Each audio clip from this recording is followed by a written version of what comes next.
dated a lot nicer. Oh, really? Yeah. You don't go up to the Mom, on the other hand, Lauren's with her place on the front, and her 2 kids, and she's got them every other week, which is a good thing because she needed to do something. And when you live there for free, you can but she works 40 hours a week, so she came home the other day and she said the whole house smelled like something.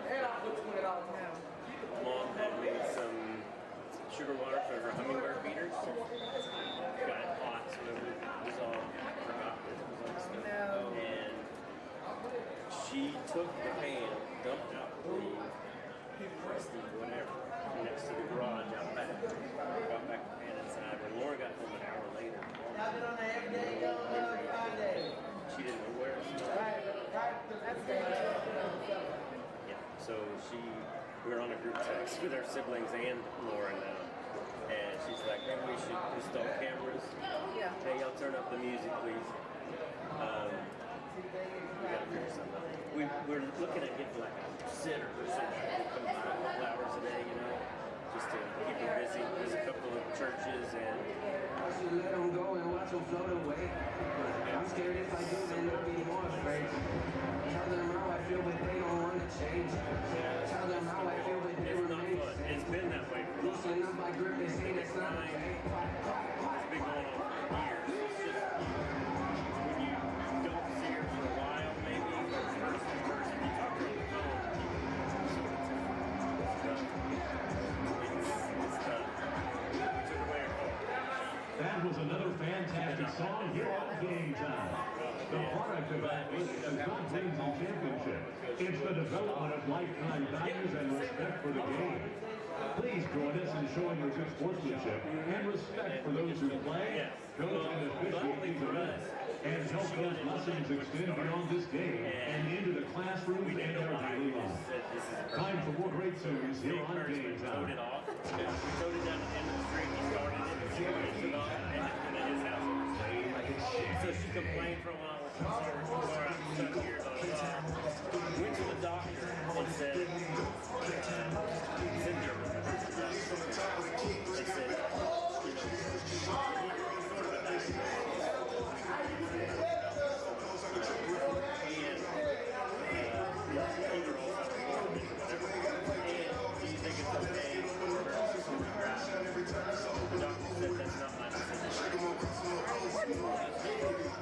Jack. So we said no to that night. You know you forget. You know that. You tell us. And we don't want you to get on there. These California stops that she does at the stop sign ain't and you're wrong. You just go.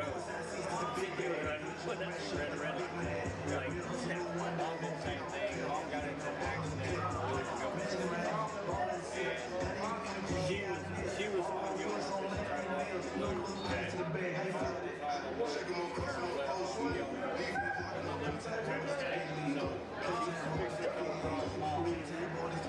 I think what happened was the girl, you know, they cut pretty close out there anyway. The girl was coming along with when they're parked like that and I'm turning, you know that white stripe?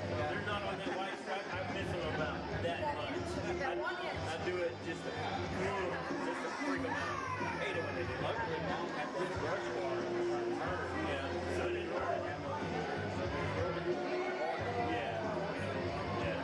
So yeah, you do one time. I remember one time y'all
Tree and the School District Pine Tree. High School and Pine Tree Athletics welcome you to Pirate Stadium for tonight's game with the visiting Henderson Lions. Head coach for the Lions is Clay Baker. Head coach for the Pirates is Jason Kaufman. Both teams, thank you for being here this evening. Hope you will enjoy tonight's game and the halftime activities. I want to remind everyone that this game is being conducted according to the rules and regulations of the University Interscholastic League. Regardless of the outcome of tonight's game, all of the players have proven their willingness to work and sacrifice in order to achieve athletic excellence. We ask that as a spectator, you consider the time and effort each of these teams, coaches, and athletes have put forth. Cheer these young athletes, applaud them, but do not, through any of your actions, cause them to doubt the value of athletics. By your conduct, allow these young people to feel pride in their communities and schools. While your sportsmanlike actions may play only a small part in the outcome of this game, it will play a greater role in continuing to encourage competitive athletics. We also ask that you show your appreciation for the students who will be taking part indirectly in tonight's game, the cheerleaders, the bands, the drill teams, and the students who have supported their teams at home and away. These young people play an integral part in their team's success. The officials for this game have been mutually agreed upon by school officials for both schools. Their role is not unlike those of players, coaches, teachers, and school administrators. Without them, this game would not be possible. Their knowledge and application of the rules are a result of annual testing, years of study, and practice.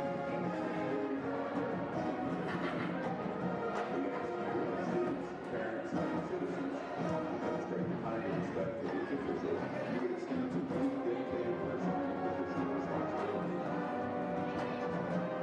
This means that you, as a fan, should not criticize the player on either team. You should not boo the officials. You should not have alcoholic beverages on public school grounds since it is a violation of state law. You should be courteous to the visiting fans. You should cheer for your team. And you should show your respect for injured players on both teams. Sportsmanship is a vital part of athletics, and the University Interscholastic League and its member schools are dedicated to promoting sportsmanship around the state. We hope that you will enjoy the game and support both of these teams in the positive sportsmanship.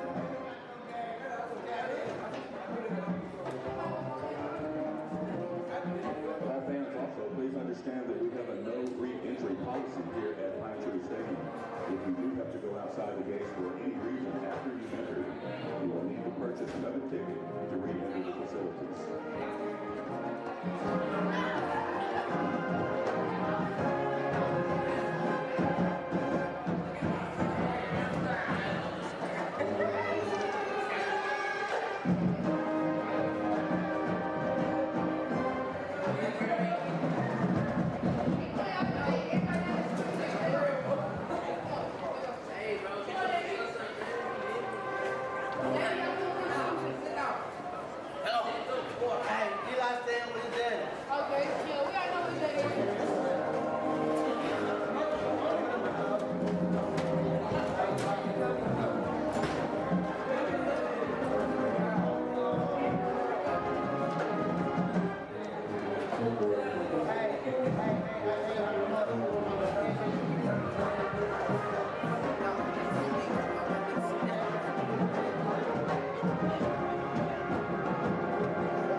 Again, we welcome the Henderson students, coaches, teachers, administrators, parents, and staff to our stadium. In the flagpole area, Pine Tree High School students will be meeting with Henderson High School students for the traditional friendship exchange. The exchange is a symbol of friendly sportsmanship in tonight's game. Pine Tree is represented by leadership members. Henderson is represented by student council members.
Ladies and gentlemen, if you drive a Maroon Explorer and it is parked in the handicapped parking area, again, that's a Maroon Explorer in the handicapped parking. It's on the home side. You have left your lights on. Again, there's a Maroon Explorer parked in the handicapped parking. On the home side of the stadium, your lights are on.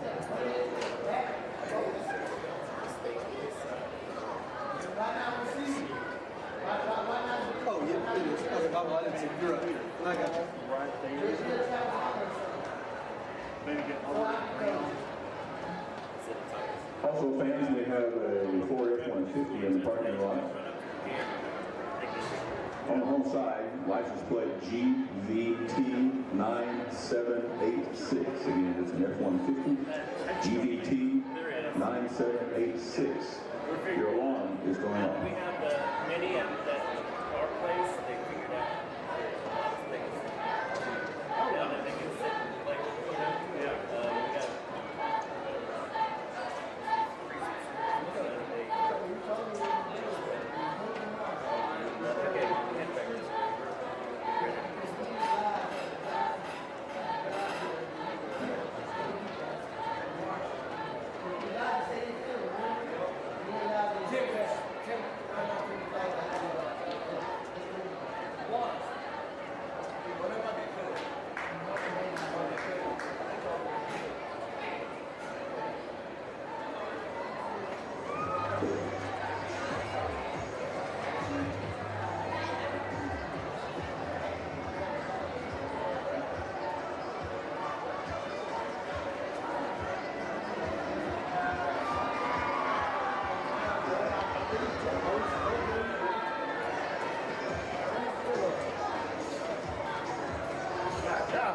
This is what the end zone kind of looks like.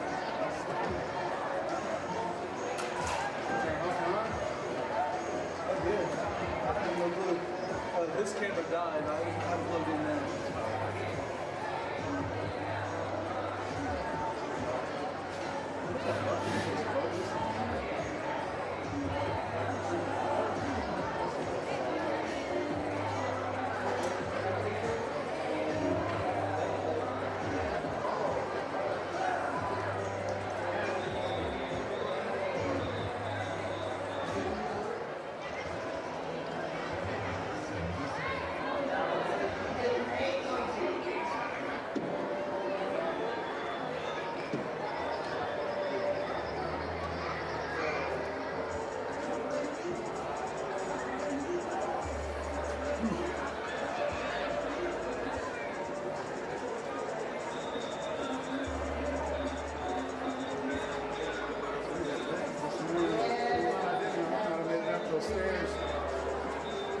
Attention Pine Tree parents, tonight we invite any student that is in kindergarten up through the 6th grade to make their way down to the big helmet on the field to be a part of our kickoff crew.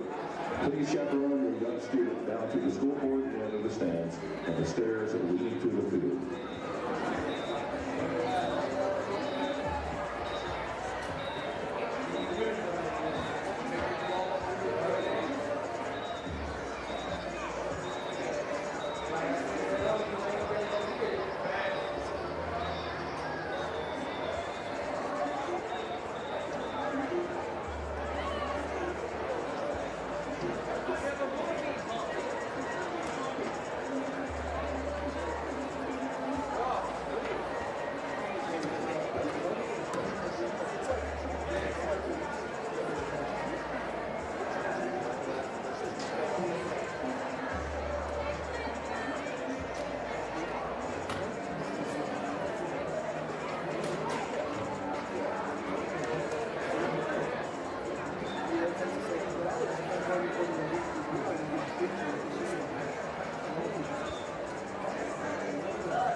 It says ready and it doesn't have a picture.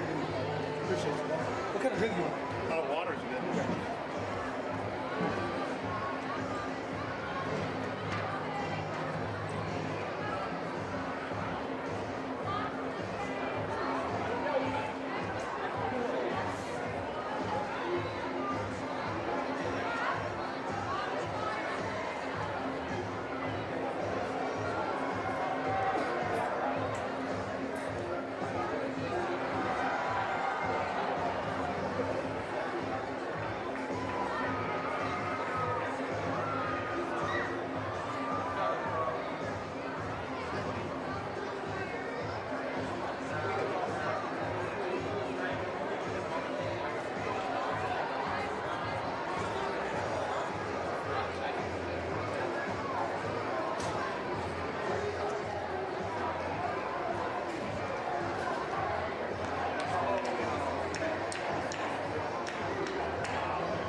for the playing of the Henderson High School alma mater, followed by the alma mater of Pine Tree.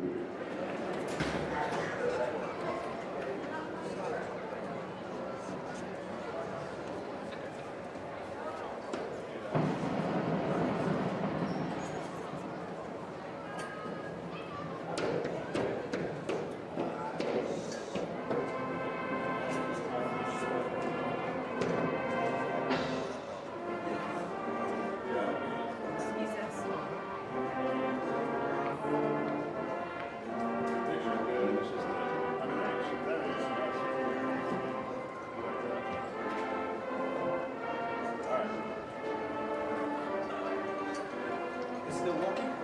No, picture's fine.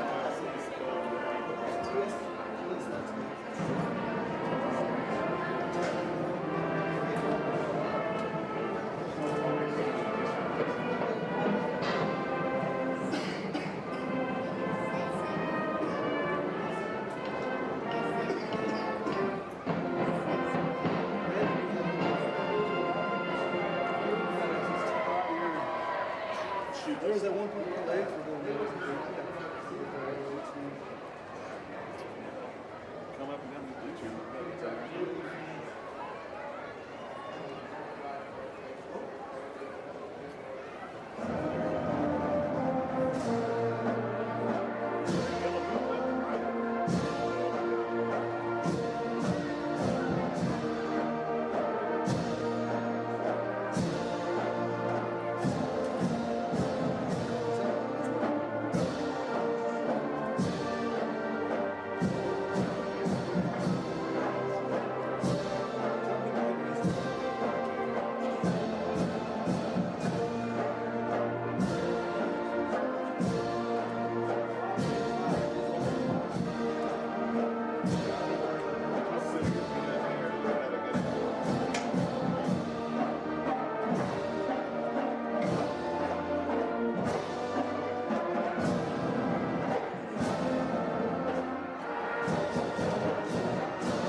And coming out of the Pirates helmet, tonight's Pine Tree kickoff crew entering the field with the young Pirates show their spirit as they kick off each game to help cheer the Pirates on to victory. Let's hear it for the Pine Tree Pirate kickoff crew.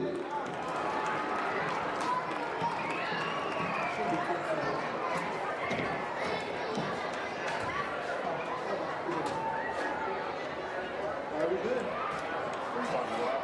No, I was talking to Levi, make sure they're out there so the picture was clean. Rob says you move it up. Don't raise it up and usually we're good with. Unfortunately, I roll with that.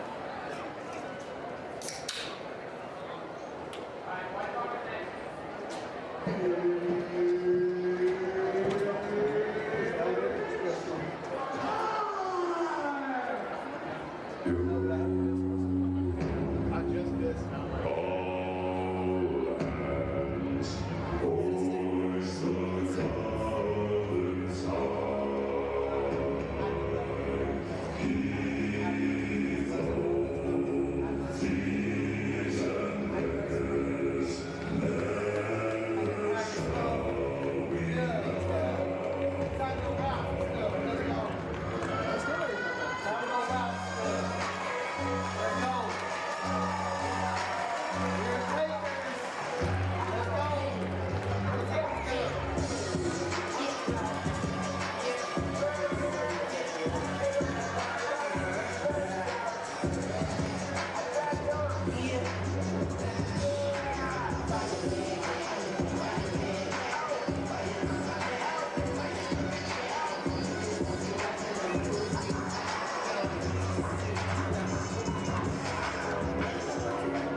Let it blow, but it ain't ready. Tell me no more stuff on your promotion.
Ahoy, hello, and welcome to Pirate Stadium. You are with the Pine Tree Live broadcast team of Michael Clements and Coach Angel Rocha. We are here to bring you the Pine Tree Pirates as they host the Henderson Lions. The Pirates come into this game 5-1, 1-1 in district play, hot off a win versus Maybank 2 weeks ago, and then went into the bye. And Henderson comes into this game 6-1 on the season, 3-0 in district play. It is going to be a barn burner here at Pirate Stadium tonight. The story is going to be the efficiency of the Pirate offense. Matt Cates comes into this game with 10 touchdowns and only 1 interception on the season. But the Henderson Lions also have a weapon in running back Justin Starling. Justin has over 1,000 yards on the season and 21 touchdowns. He is going to be a serious weapon for the Henderson Lions. But the Pirates also have Seth MacFarlane, so it's going to be an interesting ball game. A lot's going to happen tonight. Coach, what do you think some of the keys to the game are going to be? Man, I think you hit the nail right on the head from the get-go. Like, really going to be having to look at both offenses and see which one can establish the run game is going to be the biggest thing tonight. I mean, you're talking about a running back on the Henderson Lions side who, you know, has amassed over 1,000 yards of offense this season, over 20 touchdowns. That's a lot of offense. That's a lot of productivity out of that offense, and that is an offense that can throw it, can air it out. I mean, you talked about Starling, but Vince Howard, the quarterback, man, he can throw it, but at the same time he can bring it down and he will make yardage as well. So it'll be a dual threat quarterback that the Pirates will have to be accountable for. But kind of like you said, our secondary, Seth MacFarlane, Dale Montgomery, that linebacking core of the Pirate Get Six City defense. I mean, they're just as good, and they've been able to go against other offenses this year. I mean, you're talking about offenses like Gilmer that they've been able to really kind of shut down at some points, and so I really feel like this is going to be one of those games where it'll just be what offense can prevail against the defense.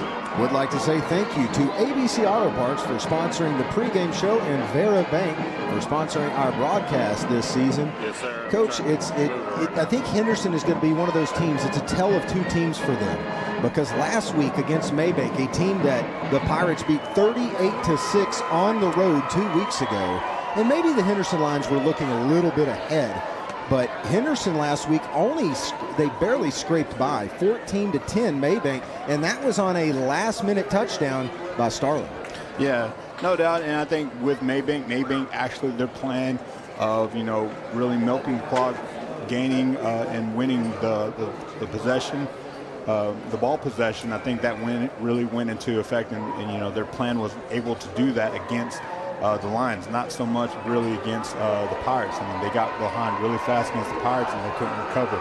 Against the Lions, they seemed to have gotten the lead and they were able to do what they needed to do until the last 6 minutes of the ball game, when Henderson was finally able to get a stop and then get the win at the very end in the last quarter. We are going to go to the field now. It is national anthem time, and then we will be back in the booth for more of the pregame show and getting ready for kickoff.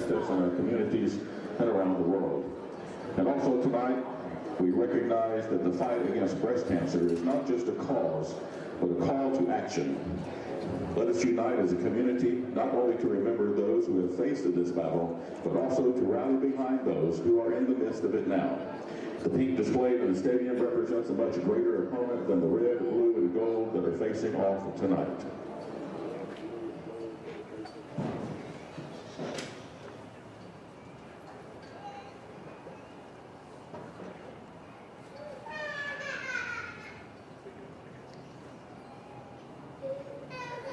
Thank you. I'm a survivor. I am a survivor. I'm a survivor. I'm a survivor. I am a survivor. I am a survivor. I am a survivor. I am a survivor. Breast cancer affects so many lives. Mothers, daughters, sisters, and friends. But tonight, as we wear pink and stand united, remember that early detection saves lives. I encourage every woman to stay proactive with their health, support those going through treatment, and never lose hope. Together, we can beat this. We are survivors.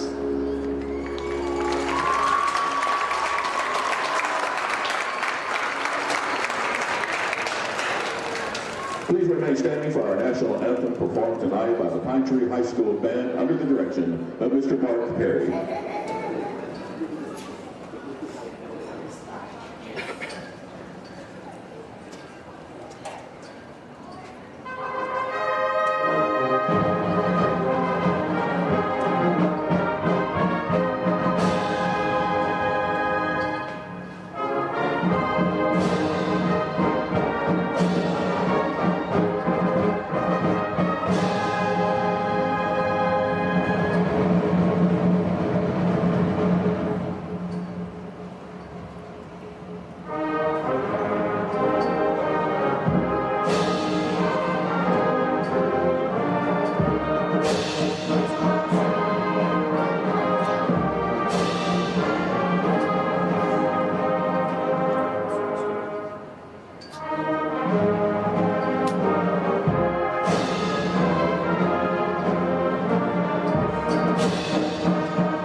Pirate Nation, we are ready for some football action tonight as the captains come out onto the field.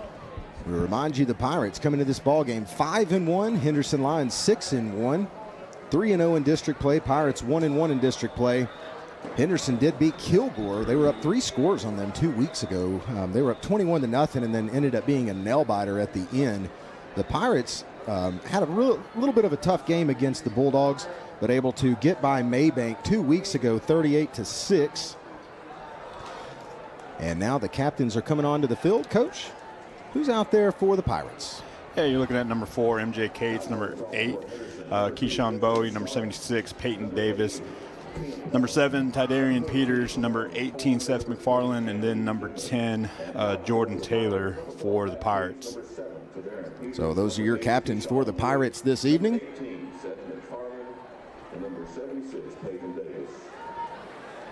Thank you again to ABC Auto Parts for sponsoring our pregame show this evening, and Veribank for your partnership this season.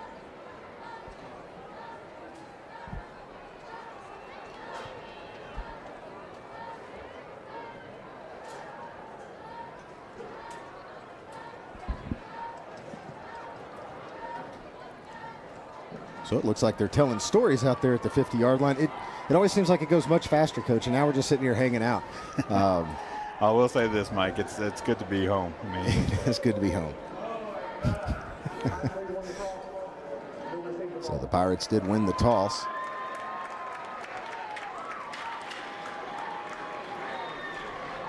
Yeah, and it looks like we're going to be receiving to start off. So the Pirate offense will be on the field first this evening. We'll get to see Matt Cates. And Coach, after a 2-week bye, where would you rather be on offense or defense to start this ball game? I mean, kind of like what I said in the pregame show, Mike, it's really going to be a story what offense can come out and really establish what they want to do. And I think both offenses, you know, whether or not they can, whether or not you really look at how much they pass or how much they do with their quarterback, I really think that to both teams, they really want to be able to run the ball. And, you know, the Pirates with Lamarian Hunter and a little bit of Ottaway, and so too Henderson Lions with Justin Starling. Now, you got to think that whoever can establish the run game first is the one that's going to have a little bit of the upper hand for the game. So back to receive for the Pirates is going to be Jaden Williams and Jordan Taylor. Jordan Taylor definitely a weapon. And then also Ashton Valentine is going to play that left center position. So back deep are these three. And kicking off for the Henderson Lions is going to be number 88, Eric Garza. So Eric Garza kicking off for the Lions tonight.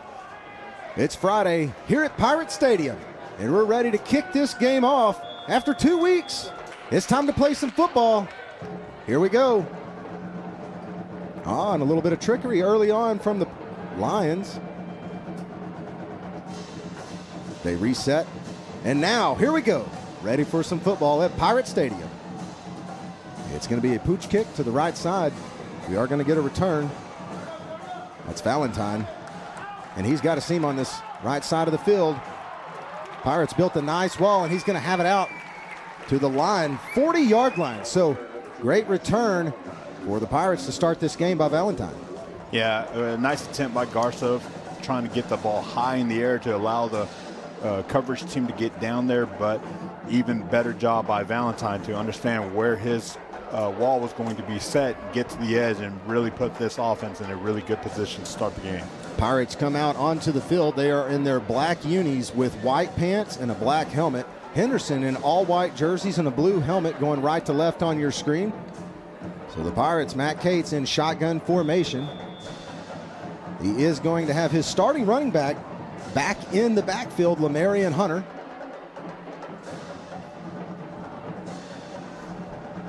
Bonner in motion. And Hunter gets the handoff immediately and met in the backfield by Varian Williams, the junior. So a loss of 3 on the first play of the game for the Pirates. Yeah, you're talking about a very aggressive defensive line for the Henderson Lions, and they can do so because they have some pretty good linebackers in their backfield as well that'll be equally as aggressive. And it'll be interesting to kind of see, Mike, what the Henderson Lions do. They really try to base out of a 4 down. Right there you saw 3 down, but they brought pressure from the edge. So it'll be interesting to see what they do as the night goes on.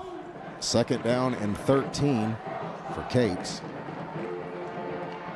Taylor in motion. Cates pulls it down looking for an opening. He's not going to get it. He'll be sacked for roughly a loss of 1 on the play. It will be 3rd down and long.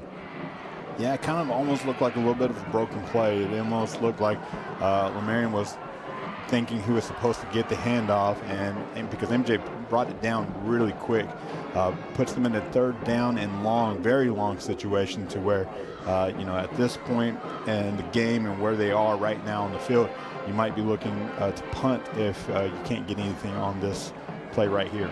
So 3rd down and 14. Trips to the left for Cates. He's going to throw a quick pass. Met immediately by Pride of Lions is Deckard, and he's going to be tackled for no gain. So 4th down, 14, and the special teams unit will come on to the field for the Pirates. Yeah, it looked like the defensive back was just able to slip by the wide receiver blocks out there on the edge and was the first one to make contact before help came on the way. And the Henderson Lions have done a pretty good job thus far in their season of swarming to the ball. So the Pirates are going to have to be able to get on their blocks and stay on their blocks if they want to be able to establish run game or yards after they make the catch. And the punt is off. See if we get a return. We are not. It's going to bounce out of bounds. Good punt for the Pirates down to the 11-yard line. And the Lions will start at their own 11. Yeah, it's a really good job by Alex Morales. Good to see him with a nice punt to start the night and to put his defense in a really good situation where now the Lions are a little bit backed up, but the Lions, like we had said in the pregame, do have offensive weapons. You're going to be looking at number 14, Lamarion Coleman, Division I athlete, has a couple of offers. It leads the team in targets, so look for them to get him started early, but you probably see Starling with a bit of a run right here to start their drive.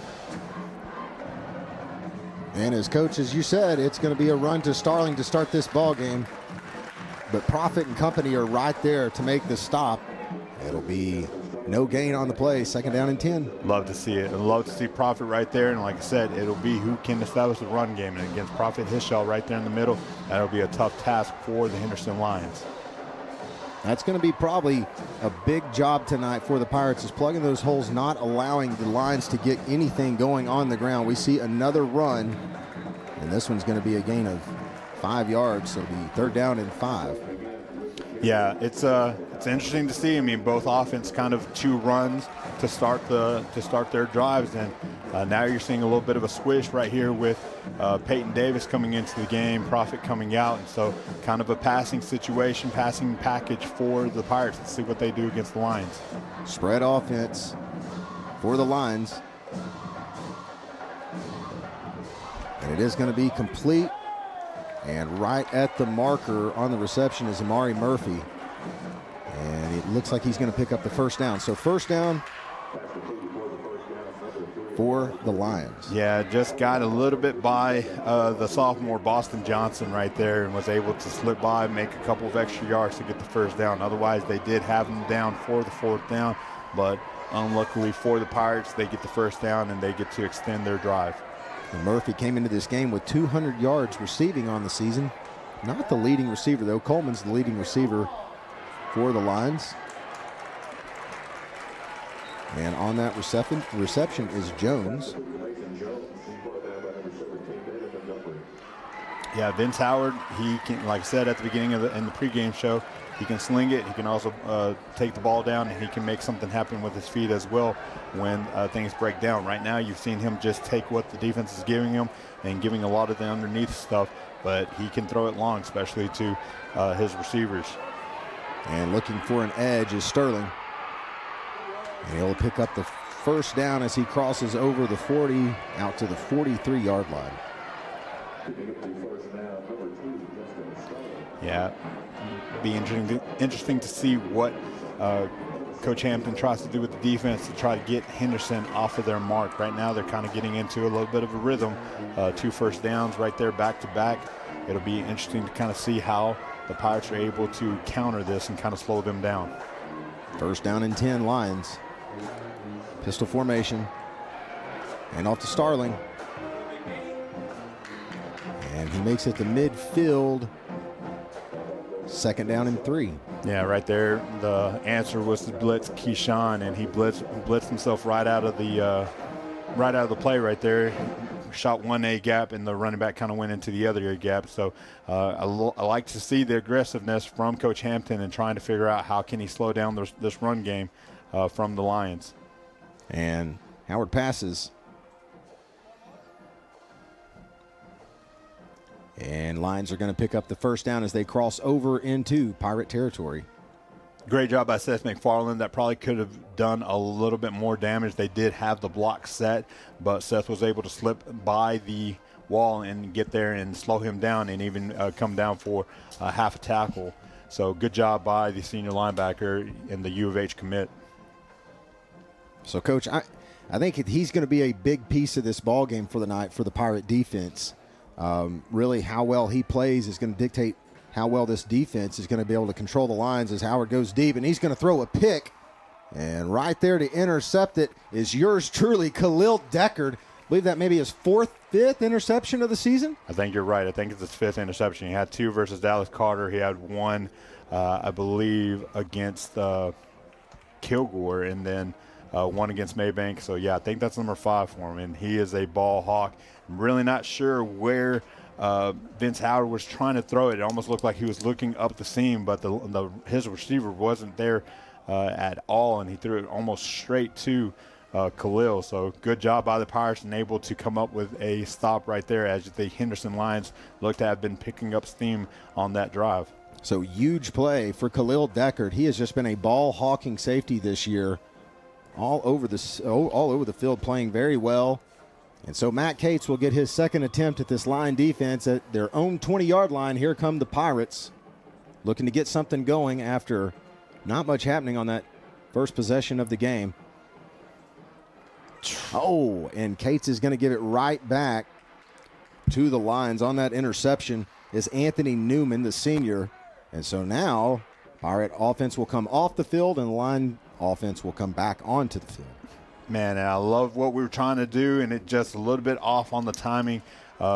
Looked like the receiver, it just went right off of his hands, right into the defensive backs. Otherwise, he was going to pick up an easy first down, and it would have been awesome to kind of see how they were going to extend that drive. But nonetheless, Pirate defense back out and in desperate need of another stop or another turnover.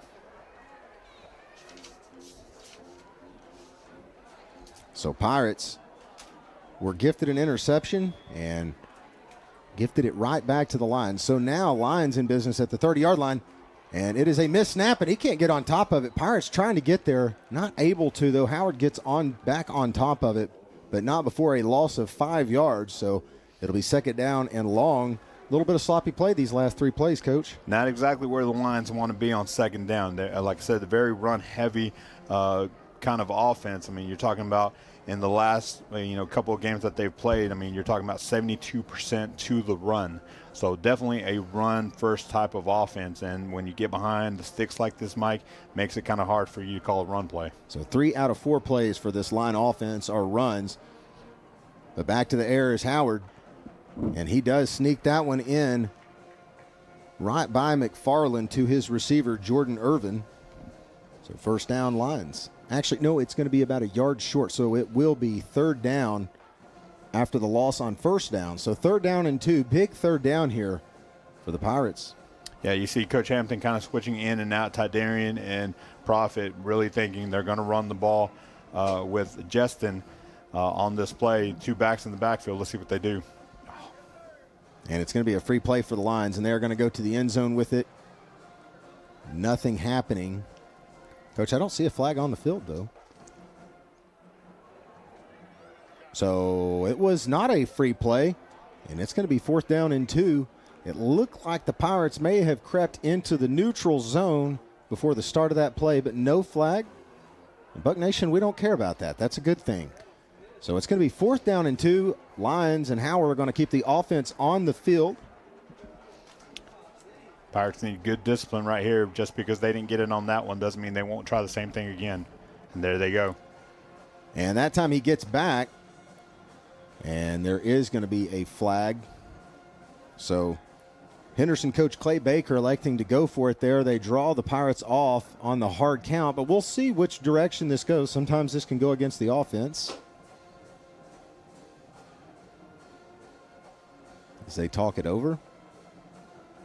It is going to be offsides on the Pirates on that 4th down. So the hard count catches the Bucks off guard, and that will put the Lions 1st down and goal in the Edward Jones red zone.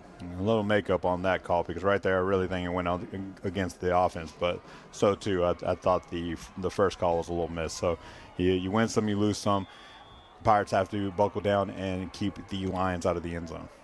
So 1st down and 10 at the Pirates' 17-yard line.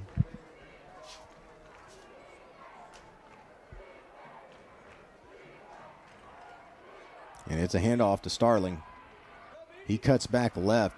Coach, that was a very quick cut. I mean, he's not a very tall player. I mean, you're talking about 5'5", 160 pounds. I mean, but he's low to the ground. Center of gravity's also very low, and he can turn on a dime. I mean, he looks like he's going to the outside, and then at the last minute he'll cut it back. And, I mean, there's a reason why. I mean, the guy has amassed over 1,000 yards of offense for the Henderson Lions. So that was Coach, he may be one of the quicker players we have seen this year. Henderson now approaching the end zone, second down. Starling again. So he puts his head down and tries to get in the end zone. Now the offensive line is going to push him down to the 1 yard line. It will be first down and goal. Almost interesting to see. I mean, when they're getting into the two-back offense back there, it's not to do anything else with that other running back other than lead for Starling. So Lions sneak up the middle, and it is going to be a touchdown for the Henderson Lions. They're saying, and Pirates are saying they've got the ball. No signal yet. There was a signal, a touchdown on the field, but now they didn't whistle for progress down either. The referees are going to meet.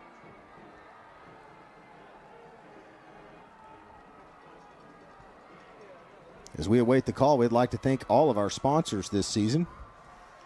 Energy Weld Fab, Veteran Pride AC and Heat, Custom Graphics, and Barwell Solutions.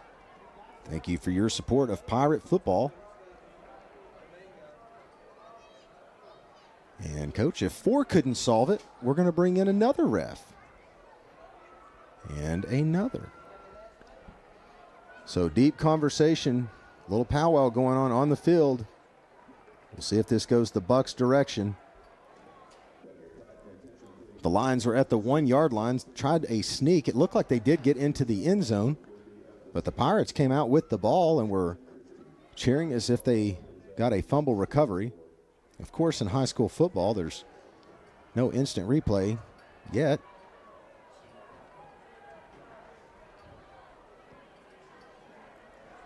Coach, this could be a big turn of events if this goes the Pirates' way. This is a huge call. I mean, I hate to say that with this much football to play, but this is a huge call. And the ball is going to be placed at the 1 yard line.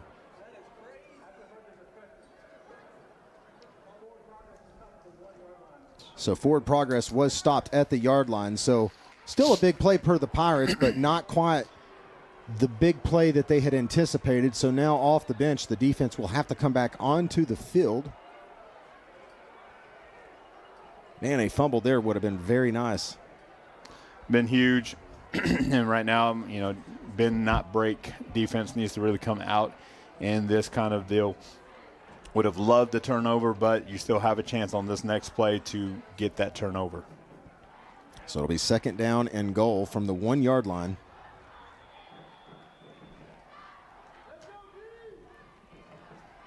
And Starling's going to take it up the middle.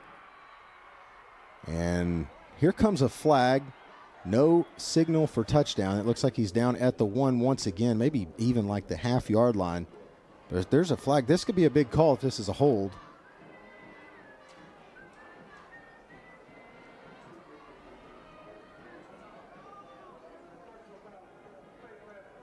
So it's going to be a face mask against the Pirates, which will be a half.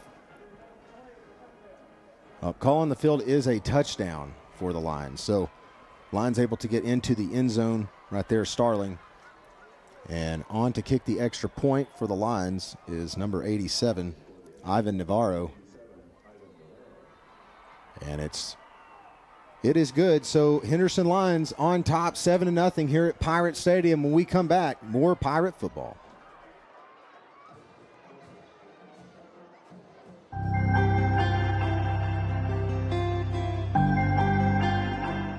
Capture the world from new heights with M6 Drones and Media. We are your one-stop shop for all things media, offering top-notch aerial photography and videography services that will elevate your content to the next level. Whether it's capturing breathtaking landscapes, covering events with our expert event photography, or even live broadcasting, we've got you covered. With our state-of-the-art equipment and skilled team, your vision will come to life like never before.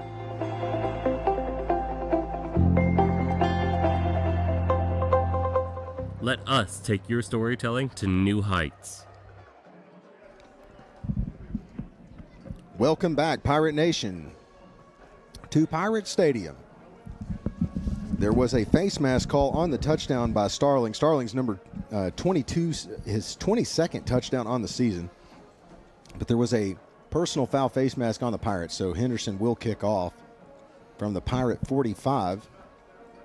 They pooch kicked it the first time, and we did get a very nice return out of Valentine. We'll see what the Lions elect to do here.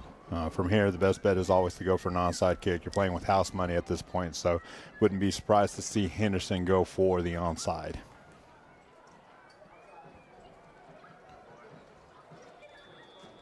And nope, they decide to just pin the offense back and play a little bit of a field position battle. So the Lions just kick it out of the back of the end zone, and that will put the Pirates at the 25-yard line to start their third possession of the game.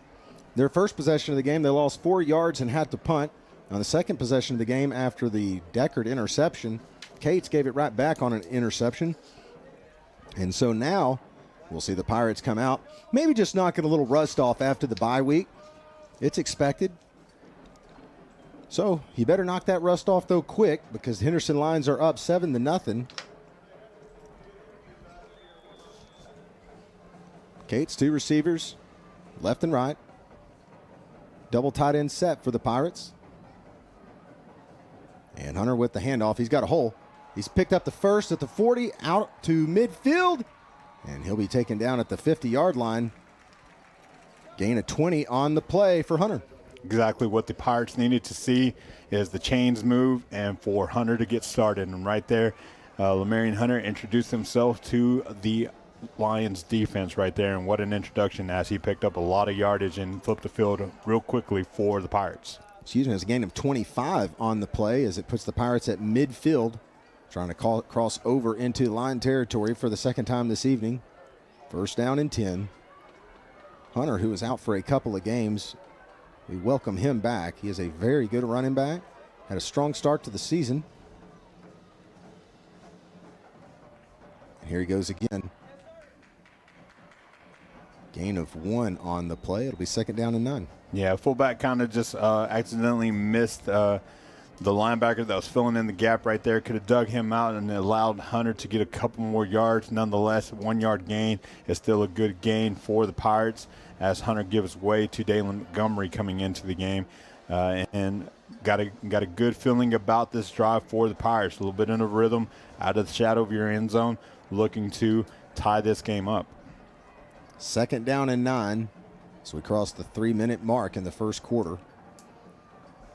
Cates Hunter in the backfield.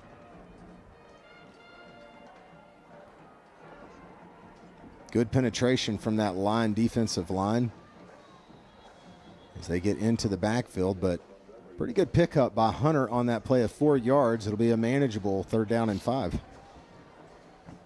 Yeah, it's still good for the offense being able to still pick up a couple of yards. Any gain is a good gain. Manageable third down. Kind of excited to see what the Pirates tried to do here.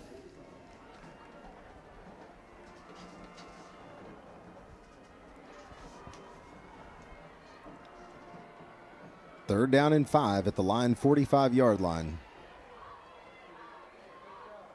Trips left for Cates. He is going to pass. He's looking deep, and he does have a receiver. That's Jordan Taylor, and Taylor comes down with it, and they are signaling incomplete pass on the play. It looked like Taylor almost caught that at his knees. It was a good pass by Cates. Taylor not able to come down with it. And that would have been helpful for the Pirates as the punt team will come onto the field. So Pirates crossing into Henderson territory for a second time this evening, but not being able to penetrate any further.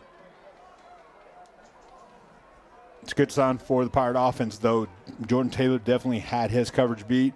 MJ did have the throw just a little bit off the mark right there, but we've seen MJ be able to capitalize back on that as the game goes on. And we will get a return here, but that Pirate special teams unit not letting anything by them.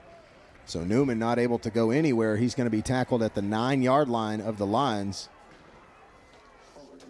That's where they'll start their third possession of this ballgame. Yeah, great tackle right there by Adrian Juarez Vega, the senior linebacker for the Pirates. A great job on that coverage.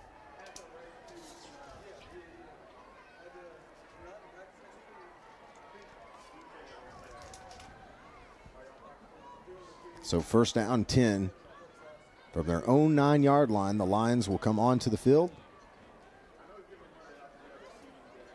Coach, after a bye week, it is a good time for your team to get fresh, but do you feel like there's any stamina issues?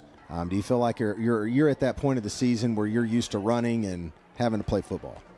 Yeah, there's a lot to say. How do you really manage a bye week, an open week, whatever you want to call it? How do you manage that when you're this far into the season? And it kind of sucks to have such to be in a district where there's an odd number of teams to where you have to take your bye in district, because, man, if you could take it earlier on in the year or right before you get into district, it's a whole lot better in my opinion, because at this point, man, it's a little difficult to figure out how do you really manage to do your practices during the open week. How much do you focus on trying to get healthy and so on and so forth. And so definitely just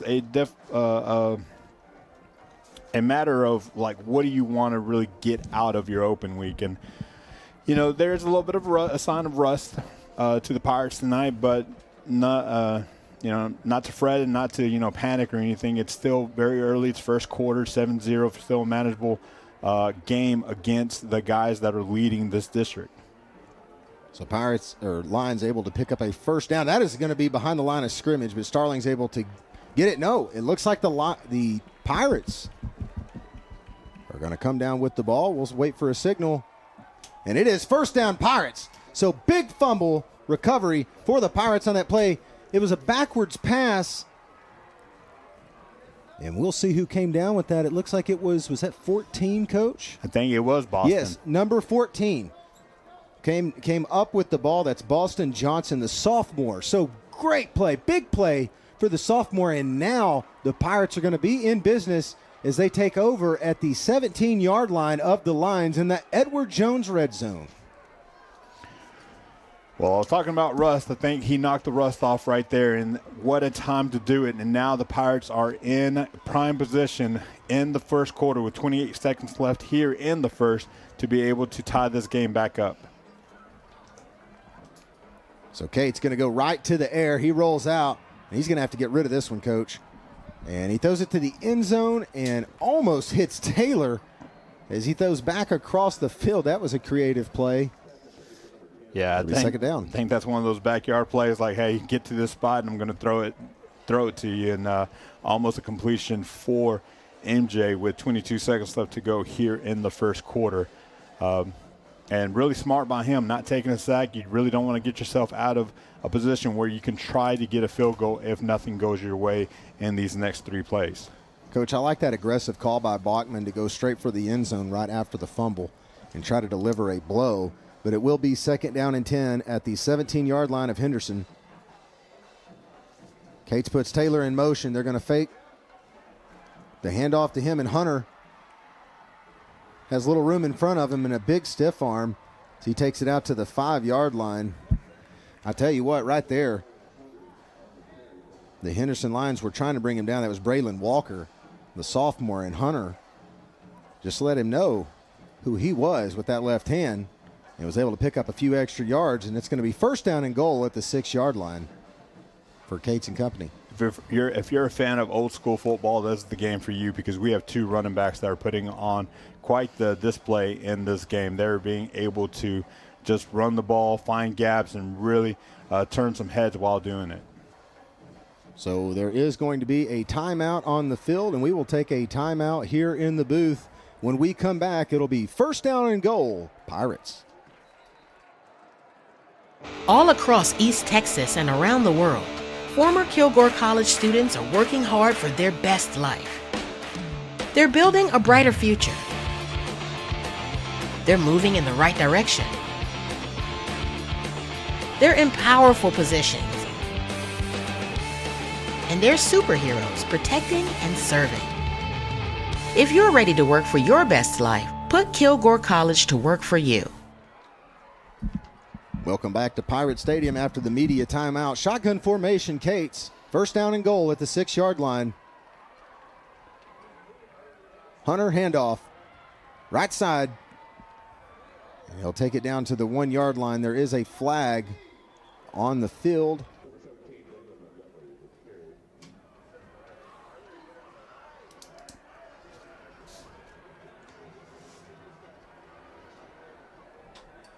It's going to be holding on the Bucks. So that will push them back 10 yards to the 16. So it'll be first down and goal from the 16-yard line with 10 seconds to go in this first quarter. Yeah, a little disappointing right there. You're this close to the end zone. Hey, a little bit more discipline. You don't make that hold. I mean, even if they make the tackle right there at the line of scrimmage, I mean, you're still there right next to it. Instead, you're 10 yards back, and now it's a tougher task to be able to get the touchdown. So Valentine and Taylor at the top of the screen.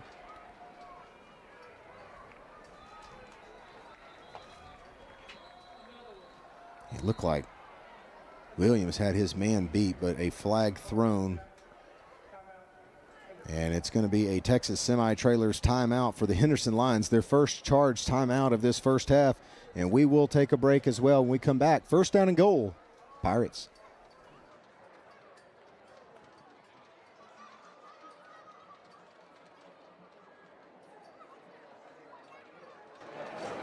My favorite part about SEER is all the 3D models, like the roller coaster in science and the Titanic artifact in ELAR. SEER means to me an advanced learning process that has a lot more projects than a normal classroom, a higher level learning experience with more hands-on projects. I would say that SEER has a lot more projects and the teachers are a lot more involved in your learning.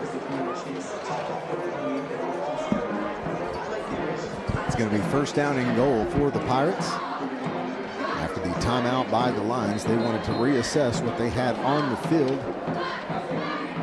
And first down and goal, there was a holding call on Pine Tree, and it pushes them back 10 yards. So it'll be first and goal from the 16.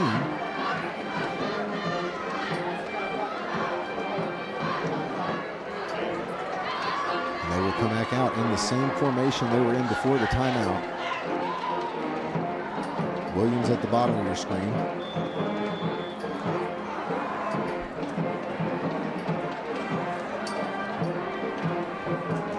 In the backfield is Dalen Montgomery. And Kate scrambling, trying to find something.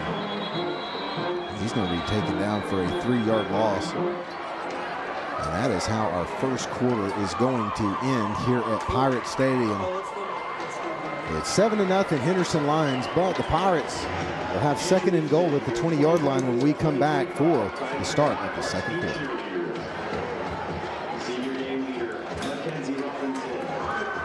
At ABC Auto Parts, what does parts and people you can trust really mean? It means our roots run deep in the communities where we live and do business. That our friendly expert staff is here for you, ready to go above and beyond to get the job done. And you can trust that ABC Auto Parts offers quality brand name parts in stock with competitive pricing, whether you shop online or in store. We are the parts and people you can trust. ABC Auto Parts.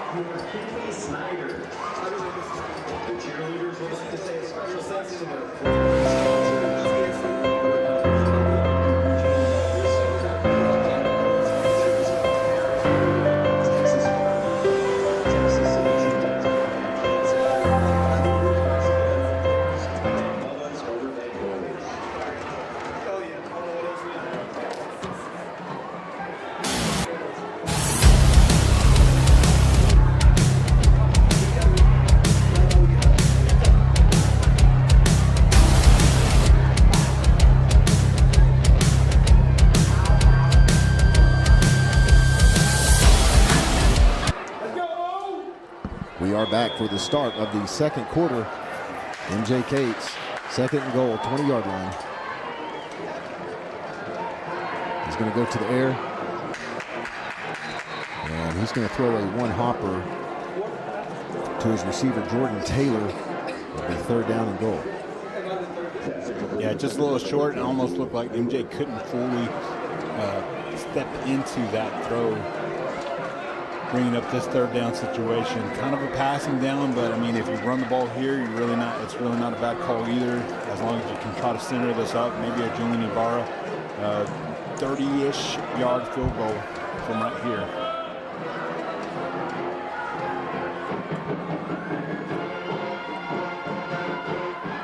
Third down and goal. Bates is going to let it rip to the end zone. Oh, and his receiver Taylor falls in the end zone, and it is going to be picked off. That's Newman with his 2nd pick of the night. And he has a great return of 63 yards after that INT, and Taylor fell in the end zone, but there is a flag on the field. We'll see what this call is. And it looks as if the Pirates are on one side of the field and Henderson's walking to the other side of the field. I think this is going to be an interception, and that flag may have been thrown on the return, Coach. Yeah, I'm not really sure on where. Maybe a blocking back, but considering where the Pirates are kind of walking back towards, it might be just a cut block on a return, or an illegal block, I should say, not a cut block, an illegal block on that return. So it'll kind of negate the return, but it'll keep the interception. So Newman with his 2nd interception of the night. Cates came into this game with only 1 interception on the season. So far 2 this evening. And it was a blindside block, as you said, Coach, on Henderson. So it will negate the return after the interception, but the interception will stand. It'll be 1st down and 10, Henderson Lions.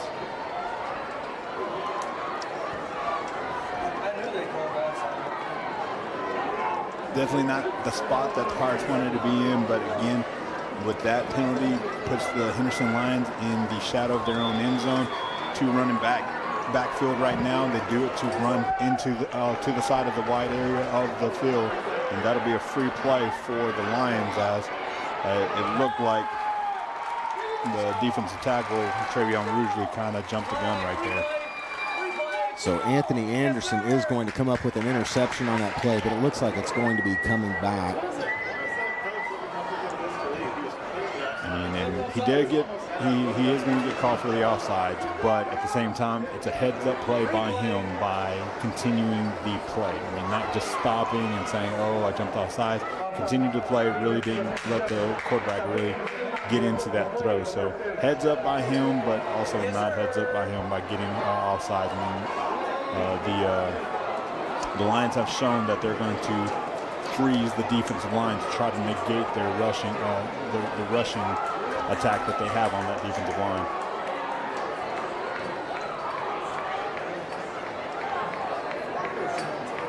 So it's going to be 1st down and 10 for Henderson, or 1st down and 5 for Henderson at their own 13-yard line. And really neither team able to get a whole lot going. Henderson did get a touchdown, but it was on a short field after an interception. And they have also thrown an interception and fumble. So 4 total turnovers in this game so far through really basically 1 quarter. So not great football for either team, but Henderson does have points to show right now. Pirates had a very good opportunity, and they were down to the 6-yard line, and then had a holding call that pushed them back to the 16 and not able to get anything going. So 1st down and 5, 11:32 to go, 2nd quarter. Hand off to Starling. And they got a hand on him in the backfield, but not able to bring him down. And right there, a good job by Anthony Anderson to put a stop to that run. It will be 1st down and 10 for the Henderson Lions. Yeah, when Starling kind of gets going, it's kind of hard to get him on the ground. And right there, Pirates did have him almost at the line of scrimmage, and then he was able to rattle off about 12 more yards to set up this 1st down play.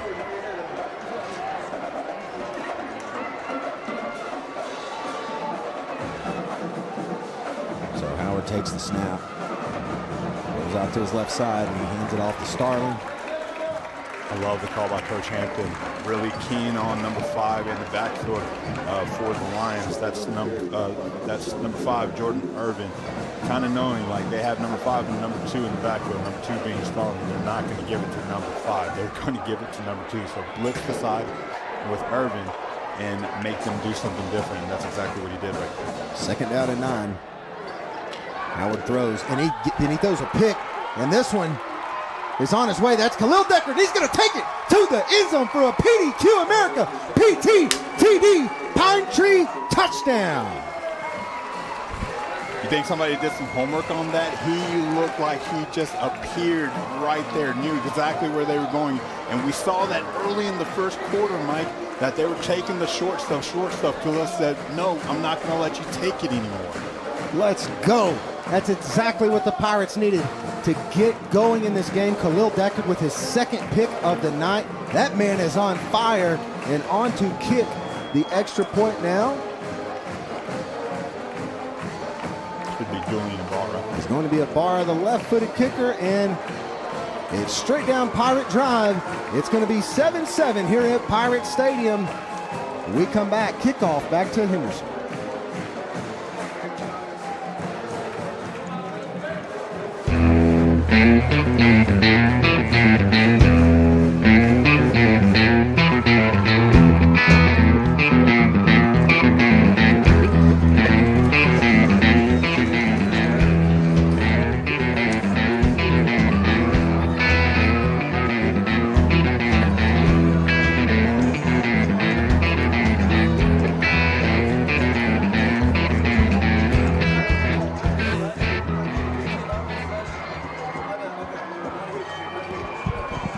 Welcome back to Pirate Stadium, where Khalil Deckard just took it into the end zone for an INT TD.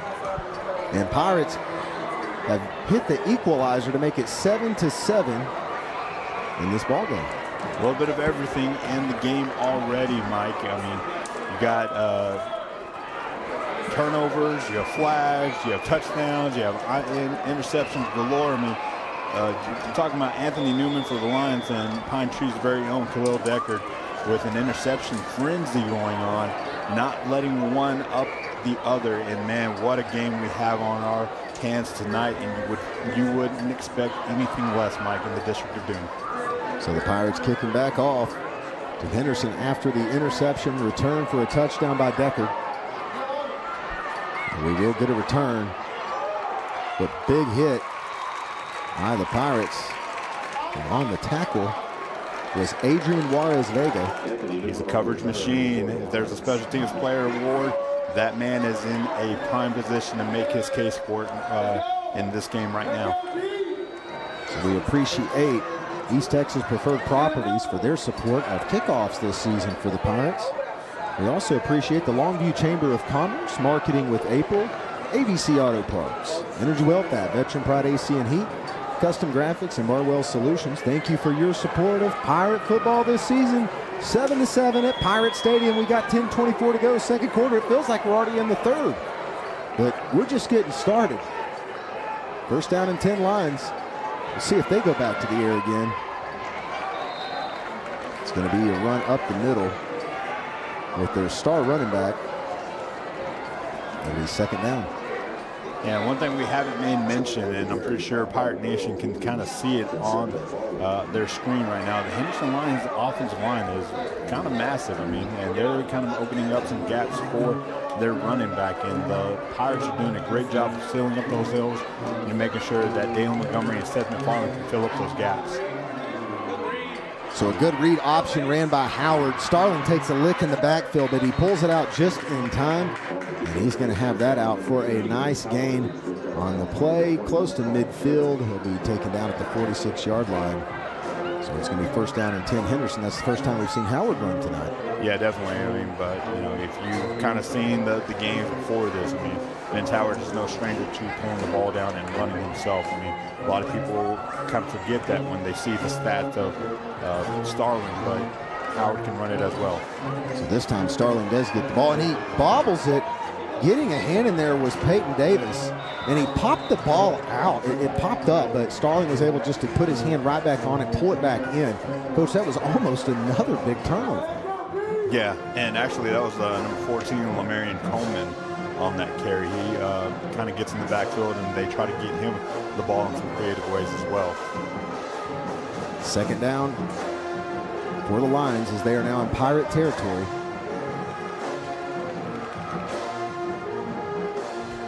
Coach, I'm looking at the backside of this, the play call thing that the Pirates are holding up. It's the Michael Jordan crying meme. It's pretty good. And Henderson is going to pick up the first down. Coach, what do you call those? The big cards that they hold up for the plays? Play blockers. I mean, that's really all they're trying to do, is trying to shield the offensive play caller, in this case the defensive play caller. That way people aren't in the press box or on camera or on video getting signals.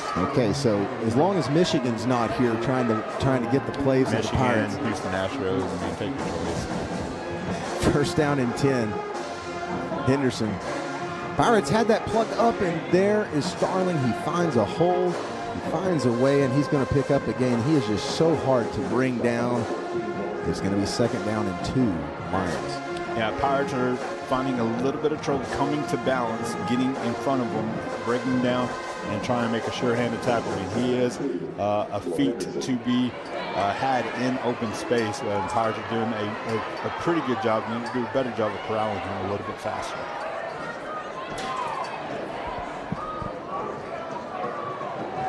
Play is in for the Lions. Hand off to Starling. Pirate defense ready for it. Getting there first, it looked like that was David Lively. So Lively being able to get into the backfield, and then coming to join him with Rusley and Prophet. So third down and 2. Pirates, good play right there defending the run. Howard's going to have Starling and Irvin on each side of him for this third down and 2 play. He's going back to the air. Dangerous place for the Henderson Pirates tonight, and it's going to be incomplete. It almost looked like the receiver was able to bring that down. That pass was intended for Lamarian Coleman of the Lions. It'll be fourth down and 2, and the offense is going to stay onto the field. Yeah, when you have the backfield of the Lions, you're able to have this kind of confidence to call a play right here in this area of the field. So we are going to take a timeout on the field. When we come back, it's going to be fourth down and 2, Henderson Lions. Hey everyone, Steve Cluxon here, Superintendent of Pine Tree ISD.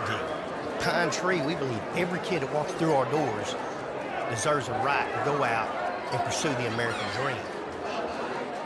But that only happens if somebody takes the time to teach them how to be a successful adult. And we practice that every single day in every classroom and in every program. Because kids matter and our future matters. Come be a part of Pine Tree ISD.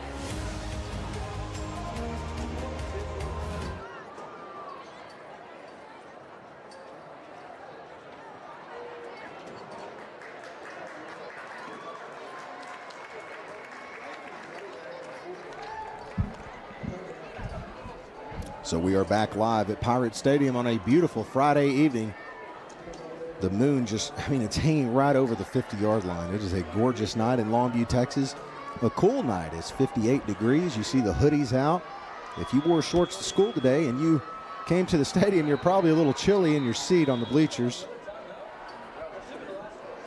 And it is going to be a Texas semi-trailer timeout called by the Pirates. It's going to be their first charge timeout of the game, and we will take a timeout on the booth. When we come back, fourth down and 2.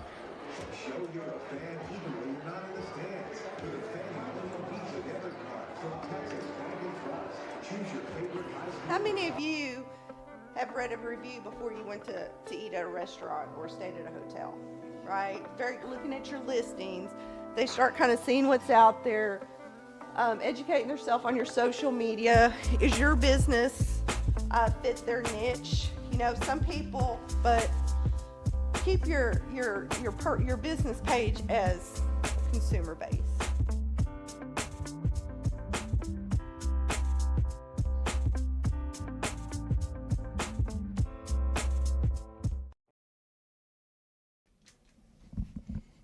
4th down and 2 for the Henderson Lions after 2 big stops by the Pirates.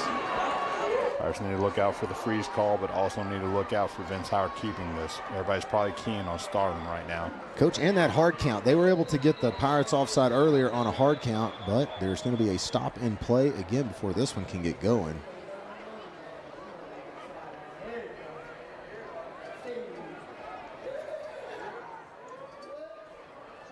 And it looks like the ref is talking to Coach Bachman. And Carl Turner is going to have to come off the field for one play. I think they thought if they called the timeout, he would not have to stay off the field for a play. But he is going to have to stay on. So Anthony Anderson is in at defensive back at the top of the screen. Carl Turner comes off the field for a play. So 4th down and 2. We'll see if Henderson tries to go after Anderson on this play. I got to imagine, though, Starling is who you're looking at here. But Howard with a big run to start this drive. And Starling does pick it up, and Pirates trying to take him down and pulling on his jersey. It takes 3 guys to bring down Starling. He's going to have it out to the 8-yard line, so gain of 24 on the play. It's going to be 1st down and goal lines. Just so low to the ground. I mean, he is able to just really have a really low burst, and he's out of there. And very good ball security. I mean, the Pirates, you talk about 3 having to bring him down, but there's 1 trying to strip the ball from him. 6:55 to go, 2nd quarter. And that's Irvin working his way, but only getting to the 6-yard line. That's going to be a gain of 3. It'll be 2nd down and goal for the Lions. Lions are finding a lot of success in that 2-back formation that they've been running for a majority of this quarter. Irvin and Starling have been quite the 2-punch back there in the backfield, and then you throw in the wild card that is Vince Howard on the carries as well, and you have your hands full. And I would love a turnover here. That's going to be Coleman, but being tracked down by the Houston commit, Seth McFarland. One heck of a linebacker. He's going to take him down for no gain on the play. And Coach, that's one of those plays that I don't think every defense in East Texas makes that play on Coleman right there. But a weapon like McFarland on the defensive side of the ball, able to get that for no gain, it'll be 3rd down and goal. I mean, that just goes back to his discipline. I mean, there's a reason why he's going to go to the U of H. He's able to read the block and be able to go in the right path to make that tackle. 3rd down and goal. Howard looks to the end zone. And incomplete pass. Coleman, the intended receiver. And Coach, if there was replay, that one may be looked at, but there is not. It's going to be an incomplete pass to the joy of Buck fans. 4th down and 2, and the field goal unit will come onto the field for Henderson. Keep your eyes on that left side of the formation. Carl Turner's getting set, and the build-up for the run-up to this field goal kicker is a little bit slow, so if Carl can get a good jump, it might be a block in favor of the Pirates. Ivan Navarro on for the 22-yard field goal attempt. And it is good. So it will make it 10-7 with 5:23 to go, 2nd quarter. We come back, it'll be kickoff to the Pirates.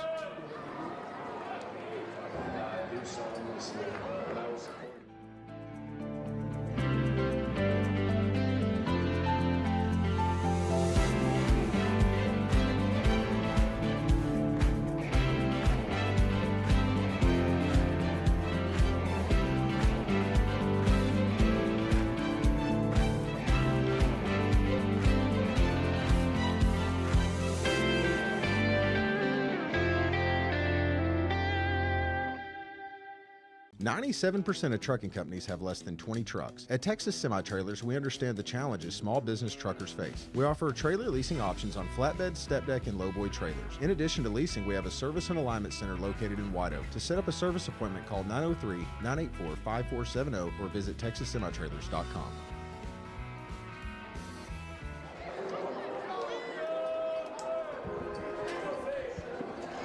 We are back after the Ivan Navarro field goal for the Henderson Lions to make it 10-7 here in the second quarter.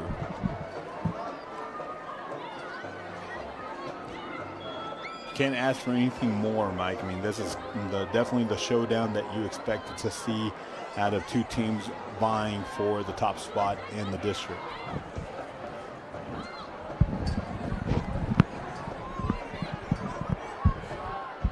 And we will get a return. It's Braden Smith. He's going to have it out. Nice little return. He'll have it out to the 28-yard line. A little bit of technical difficulties here. Yeah, not quite the return that the Pirates had in the first quarter, but they were still able to get something out of it. Good field position. 5:17 left in the first half before we get to the Kilgore College halftime show.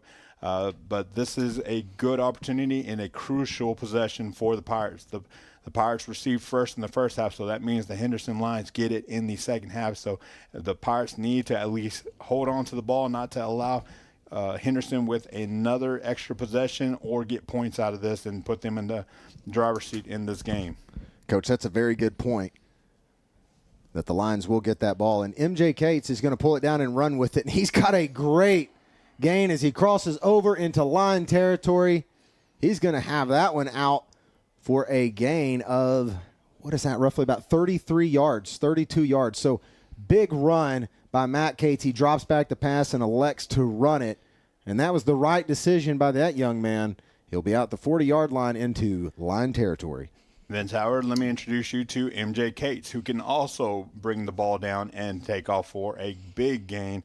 What a start for the Pirate offense, and a great look right there for MJ Cates as he looks to get this offense jump-started on this drive. 5:07 to go, second quarter. Cates is going to hand off to Montgomery.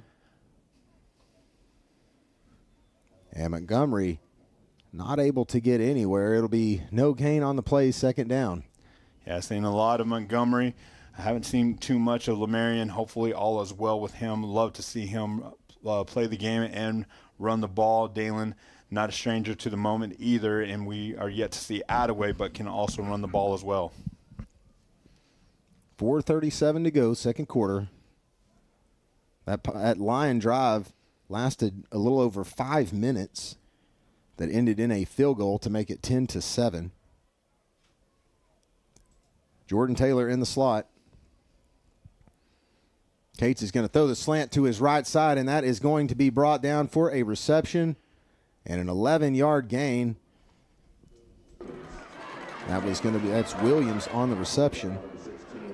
So first down and 10 Pirates. Great look, great pass. You can kind of see that MJ had all the confidence in the world right when he got to his three-step drop.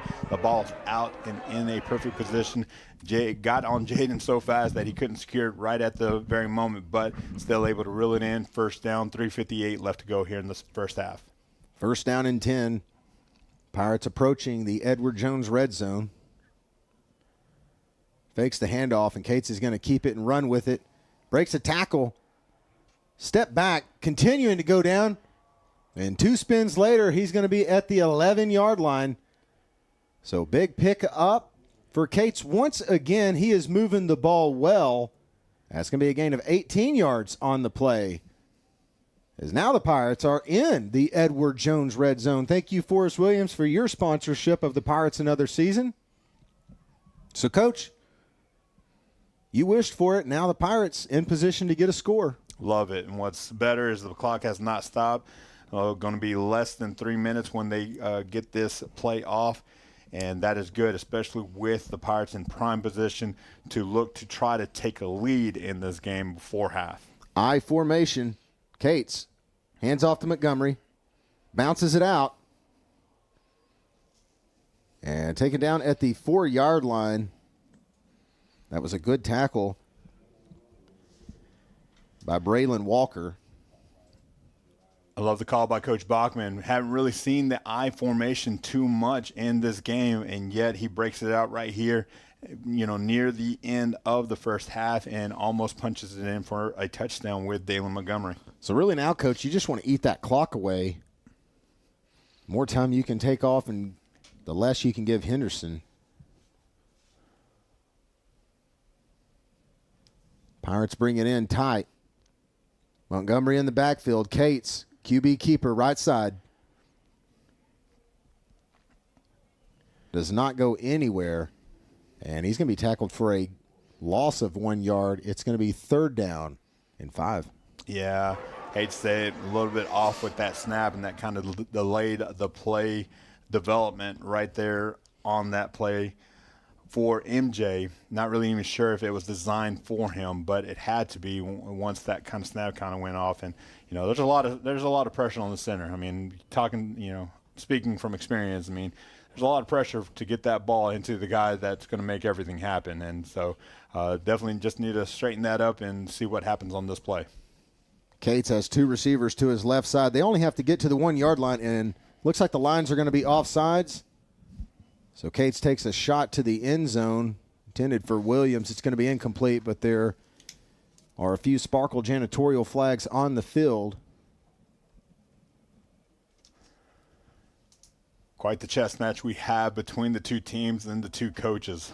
You see a lot of freeze calls, and they're being able to get that defense out of position and give their offense the best opportunity to score. And I think this will get the first down for the Pirates. Or no, it's going to be half the distance to the goal, Coach, and they're going to be about 2 yards.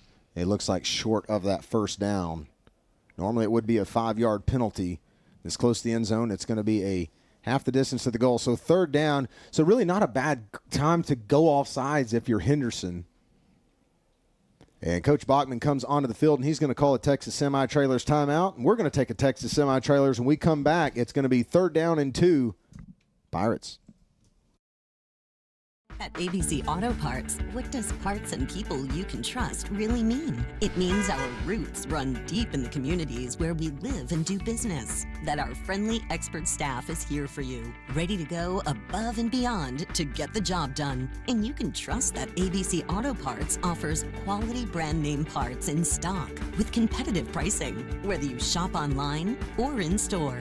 We are the parts and people you can trust. ABC Auto Parts.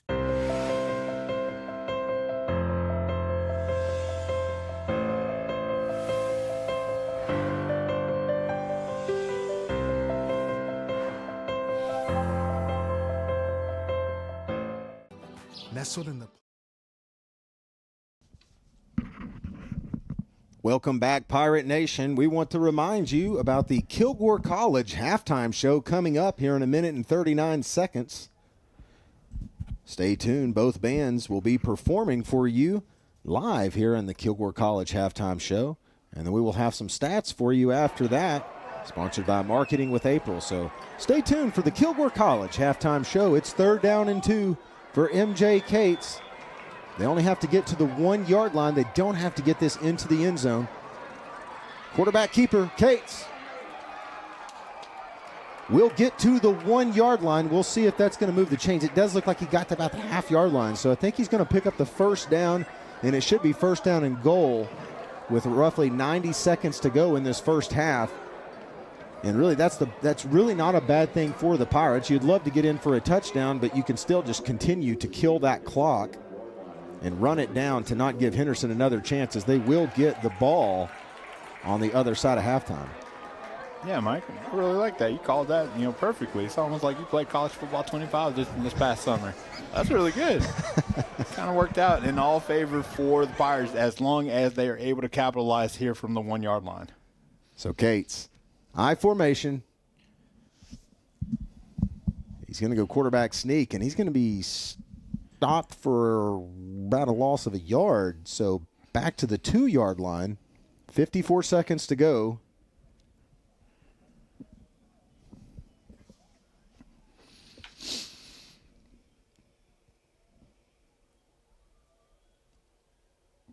40 seconds on the game clock. I formation. Pirates trying to stuff this into the end zone.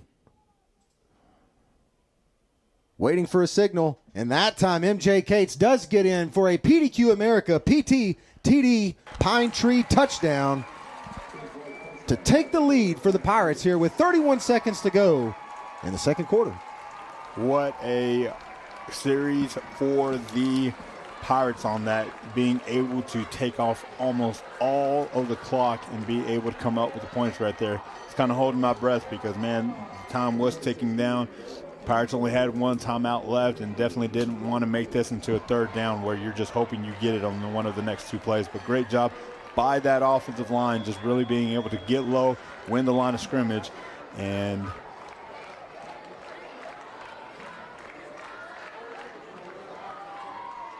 so it does look like there's a little bit of confusion on the field. And Coach Bachman's going to take a Texas Semi-Trailers timeout.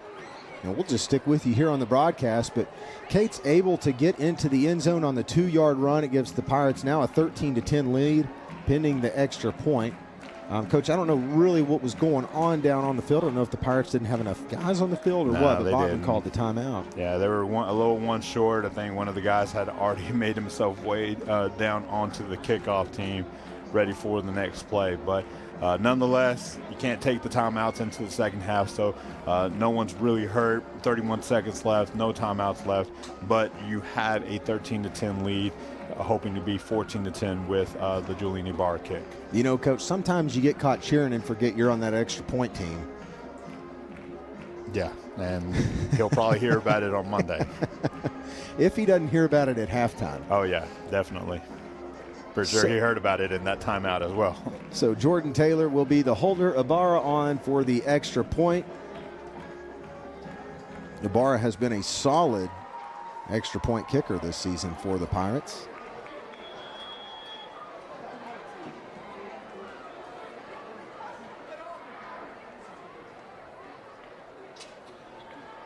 Snap, hold, kick. It's good. So 14-10, Pirates on top. 31 seconds to go in this first half. Coach, that's exactly what the doctor ordered. It is, man. It is. It's a great feeling if you're on this sideline, but, you know, there is a lot to be said about the Henderson Lions. The Henderson Lions have come back in two of the three previous district games that they've been in. They came back to beat Kilgore at the very end with the last-second field goal. They came back at the end to beat Maybank in the last district game last week. So can't relax at all. Got to be able to put your head down and keep working, keep grinding, keep them at bay, and keep adding on to the lead and also keeping them from getting started on the offensive side. And the Pirates have done just that. I mean, they have been able to do a pretty good job on defense. Nonetheless, if you look at the stat sheet, you might say, well, Henderson's having a really good night. But if you look at the score, it's been all for naught, as the Pirate defense has been able to do just enough for their offense to take the lead in this game. Coach, I think that's a very well said. The defense, really, I mean, they were put in a tight spot whenever they gave up that touchdown.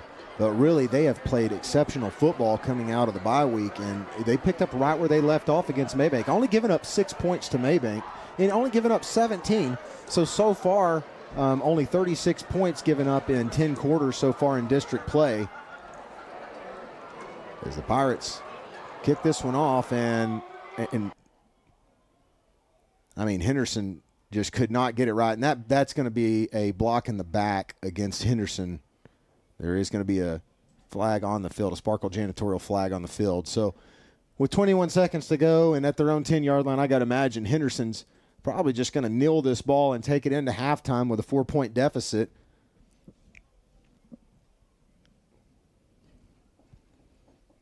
Yeah, if you're in the Henderson Lions, it's not the way you wanted to end the first half, especially for leading most of the game.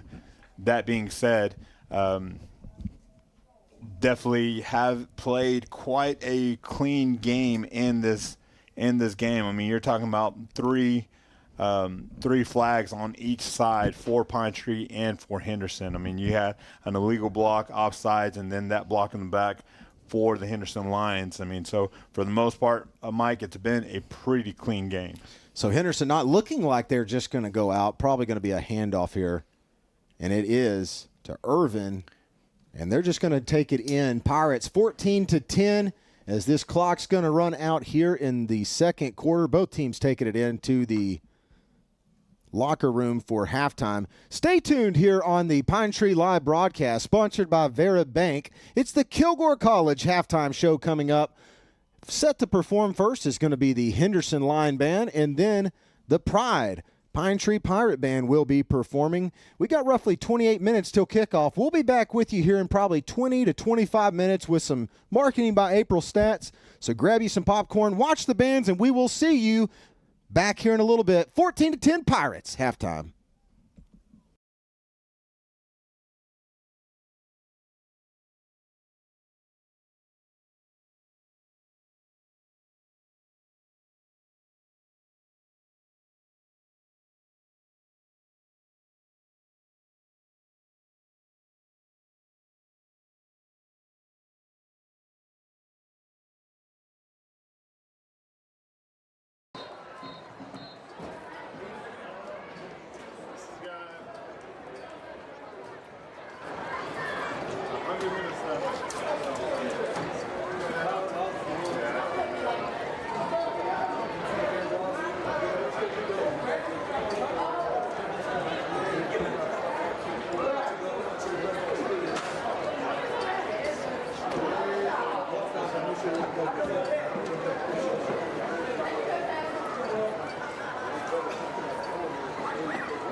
All across East Texas and around the world, former Kilgore College students are working hard for their best life. They're building a brighter future. They're moving in the right direction. They're in powerful positions. And they're superheroes protecting and serving. If you're ready to work for your best life, put Kilgore College to work for you.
The next band in Conference 4A is the Henderson High School Band. Their program includes Henderson Festival Fanfare by Williams, arranged by Sub, Bra March by C.E. Dual, Queen City,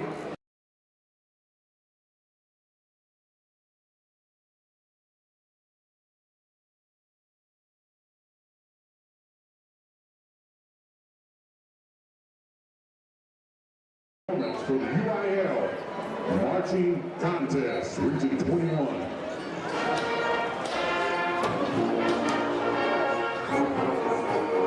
Hey, girl.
the Henderson High School Line Pride Marching Band.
Now entering the field of the Henderson High School Lineettes.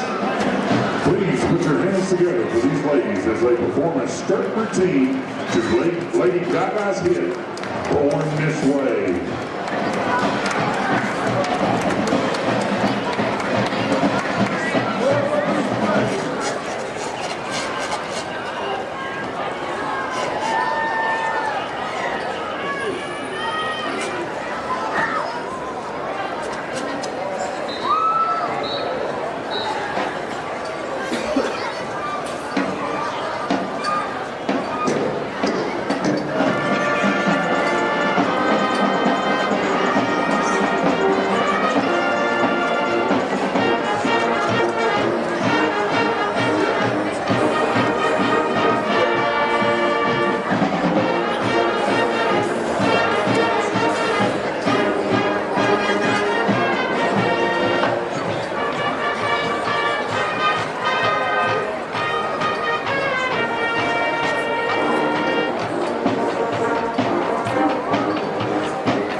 This week's lineup of the week is Loretta Anthony. Spirit Girl of the week is Valerie Delgado. The Henderson High School Lineettes are under the direction of Mrs. Monica Hatchell and Addison Pope.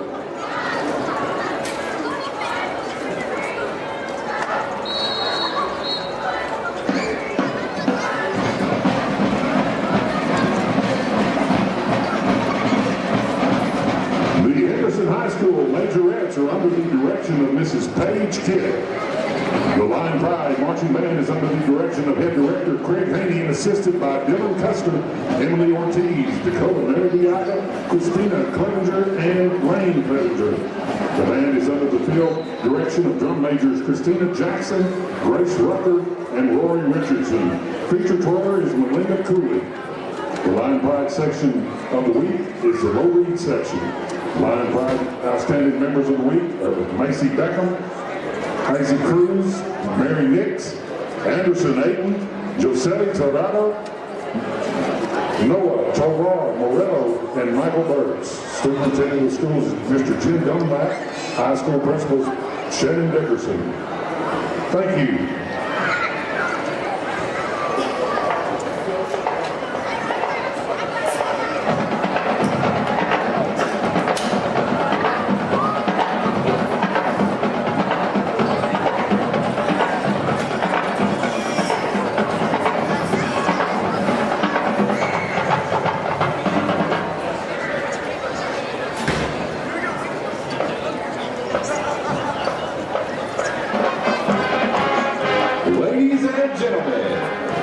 High School and Pine Tree ISD are proud to present the award-winning Pirate Precision Drill Team.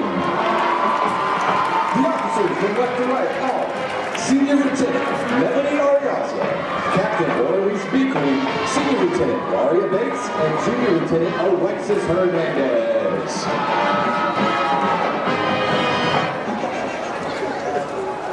The social officers are President Janiyah Ryan, Secretary Abigail Juarez, Historian Cameron Taylor, and Chaplain Desiree Ellis. Dancer of the Week is Carla Gray, and Spirit Member of the Week is Ellie Harris.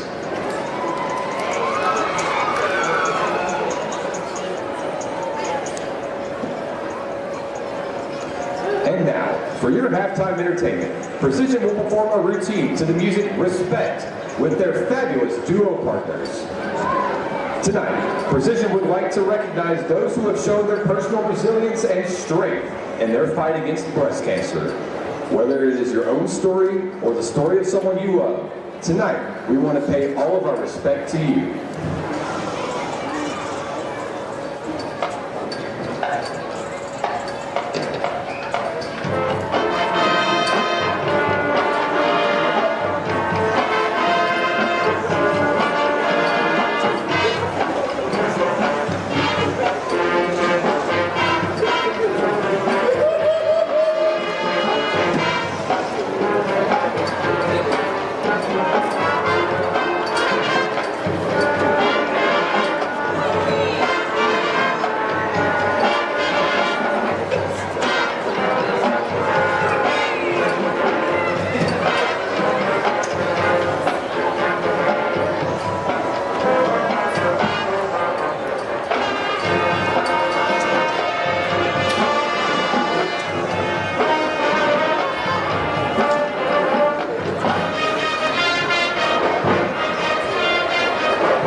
Ladies and gentlemen, under the field direction of drum majors Aaliyah Robinson, Santiago Barrios, and Noah Spratlin, Pine Tree ISD is proud to present the Pine Tree High School Marching Band, the Pride.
The Pride's 2024 show is entitled Avalon, No Limits, featuring soloists Logan Blondridge, Arturo Ballas, Zoe Bowers, Sean Rackley, Temo Juarez, Brandon Hayes, Joanna Oya, and Carlos Salazar.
Performing their 2024 show at the line No Limits. Ladies and gentlemen, the Pine Tree High School Marching Band.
Perry, Abby Kent, Aaron Handler, Terrence Lloyd, and Colin Hill.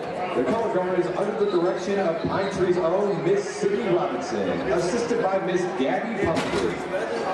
Marchers of the week are Angel Aguilar and Leilani Jackson. Guard member of the week is Miss Emma Brown.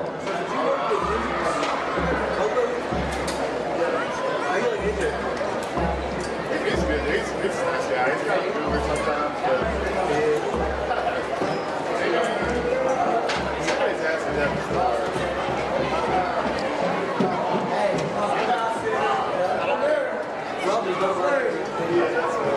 I like the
Ahoy, hello, and welcome back for the second half of the Pine Tree Pirates versus the Henderson Lions. Your Pirates are up 14-10 as the teams have came out of the locker room and back onto the field.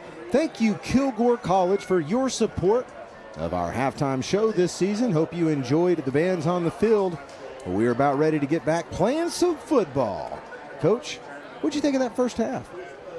Kind of what we expected and kind of what we talked about in the pregame show. We wanted to see who would establish the run game first, and really and truly, Mike, what you have seen in this game is not a whole lot of passing, but a whole lot of running. Both running backs have been on full display. Lemarian and the running back for Henderson, Starling, in the first half kind of put on a showcase, and then in the second half it's almost like the quarterback said, well, if we're not going to make this a throwing match, we're going to make it a running match, as they both ripped off early rushes and made big gains and a big first down for both of their teams to extend their drives.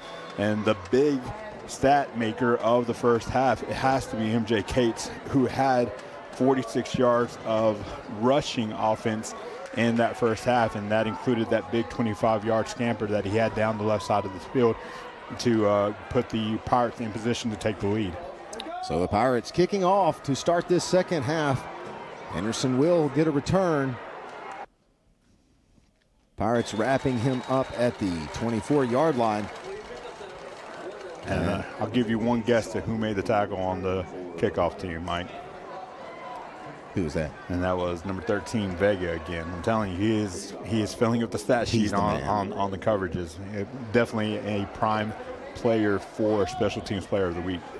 Oh my gosh, and somebody needs to get a fire extinguisher, because this Pirate defense is on fire right now. The only score they gave up in that first half was on a only touchdown they gave up was on a short field.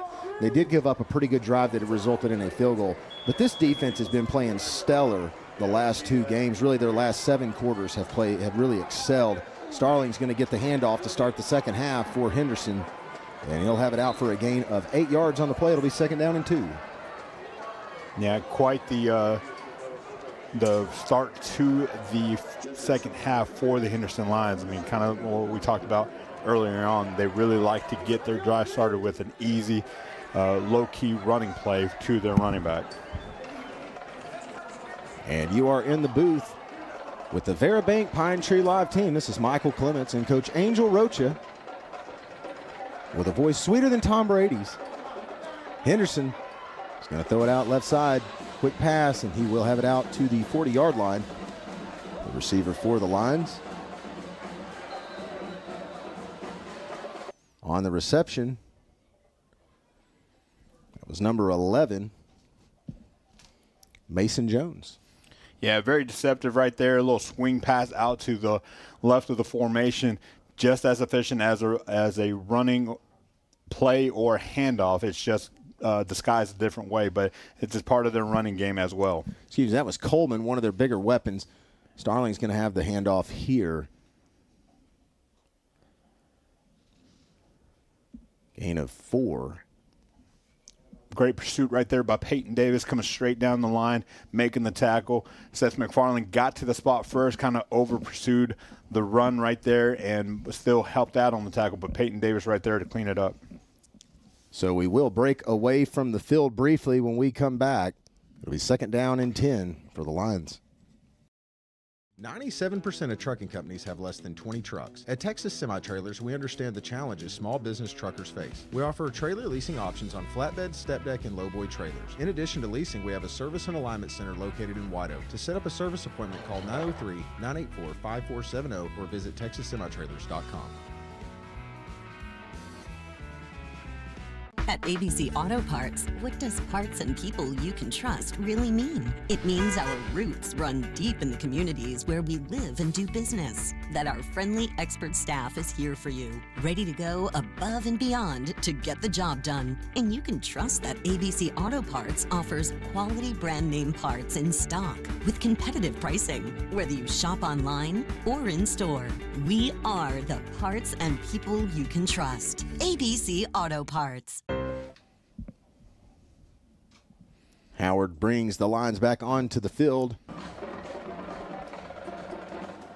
After a brief stop in play, it's 2nd down and 7. 10:32 to go, 3rd quarter. On a chilly night here at Pirate Stadium. Coleman with the jet sweep. He's going to have it to the Pirate 39-yard line. So gain of 14 on the play. And we're going to come into the booth for a moment. It's a stop and play. So, Coach, so far in this ball game, you mentioned, Henderson runs the ball 75% of the time, almost 3 out of every 4 plays. And the few times that they have passed, they've had some success passing. They almost had a big catch down here on this end of the field. It ended up incomplete, but Deckard really been playing some good defense and defending the pass well. Yeah, that's what I was kind of looking at, especially with that play with it went to Coleman. And I think that's almost the 2nd, maybe the 3rd jet sweep that they've handed the ball off to him to kind of get him going, because he hasn't really been able to be the impact player that he's been in the past couple of games that the Henderson Lions have played. You're talking about a guy that has had 37 targets, 30 of those catches. And so if the ball goes in his general direction, usually he's come down with it. You're talking about, only 7 times has he not came down with the ball when they've been able to pass it in his direction. 417 yards, 4 touchdowns, with a long touchdown of 66 yards. And that's quite the compliment, especially when you talk about the running back for the Henderson Lions and, Justin Starling, who had, I think the call was, or the stat line for him was 17 rushes for 176 yards. So that says a lot about the Henderson Lion offense. So Howard is going to go to the air and looking for his intended receiver, Amari Murphy. Incomplete. It'll be 2nd down. And Pirates defending the pass well tonight. And I know Henderson is driving right now, but if the Pirates could somehow get up 2 scores on this team and force them to throw the ball, I don't know if they've been down in district by any more than a touchdown so far this season. They were down to Maybank 10-7 late in the game last week and came back to win. Kilgore, they were up 21-0 to start that ball game.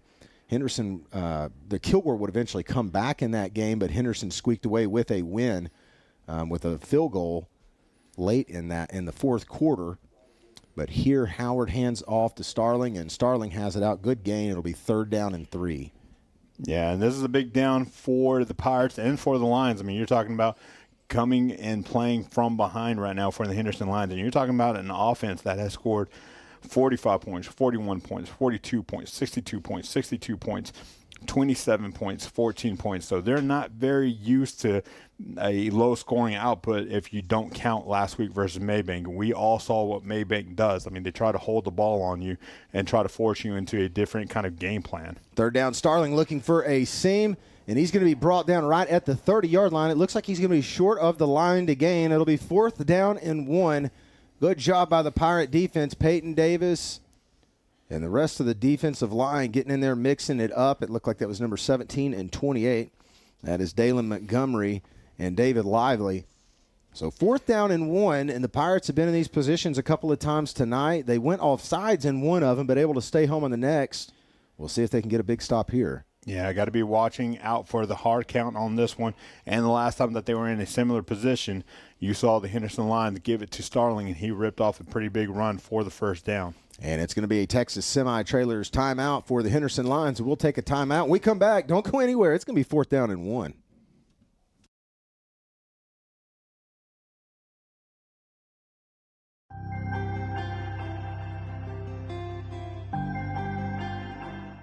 Capture the world from new heights with M6 Drones and Media.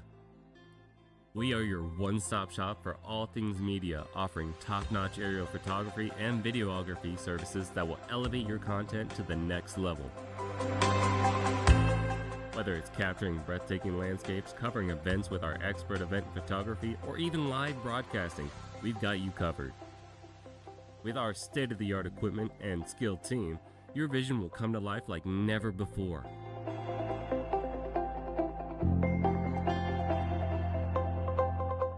Let us take your storytelling to new heights. Welcome back. It is 4th down and 1. Henderson. Starling in the backfield. Howard at quarterback. Quarterback draw up the middle. He's got the first. And he has some green in front of him. Pirates trying to get him down. They're not going to be able to, and he's going to take it in for a Henderson line touchdown. And that's going to put the Lions up. Now in this game, 16-14. So on a big 4th down and 1, the quarterback able to get into the end zone. Howard with the big run. 30-yard touchdown.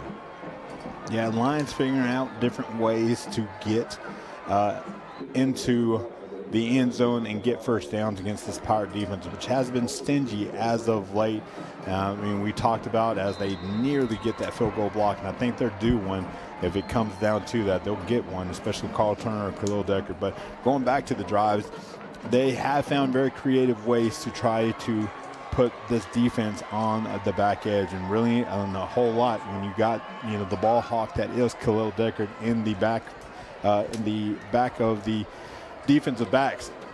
You really don't want to try or test them again, but Howard is finding other ways to be effective, and there's been 2 runs right there where he's been really effective, that one going for a touchdown. That was a 3-minute and 11-second drive, went 77 yards that ended in a 30-yard Howard touchdown run.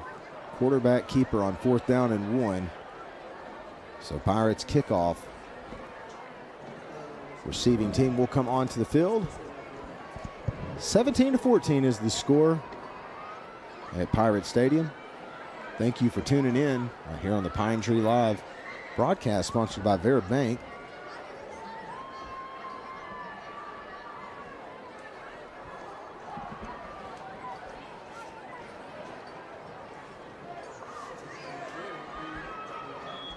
So Lions kick off. Pirates had some success. Early on, Valentine had a big kickoff return to start this game. Took it into Henderson line territory. And we may get to see another return here. That's Smith.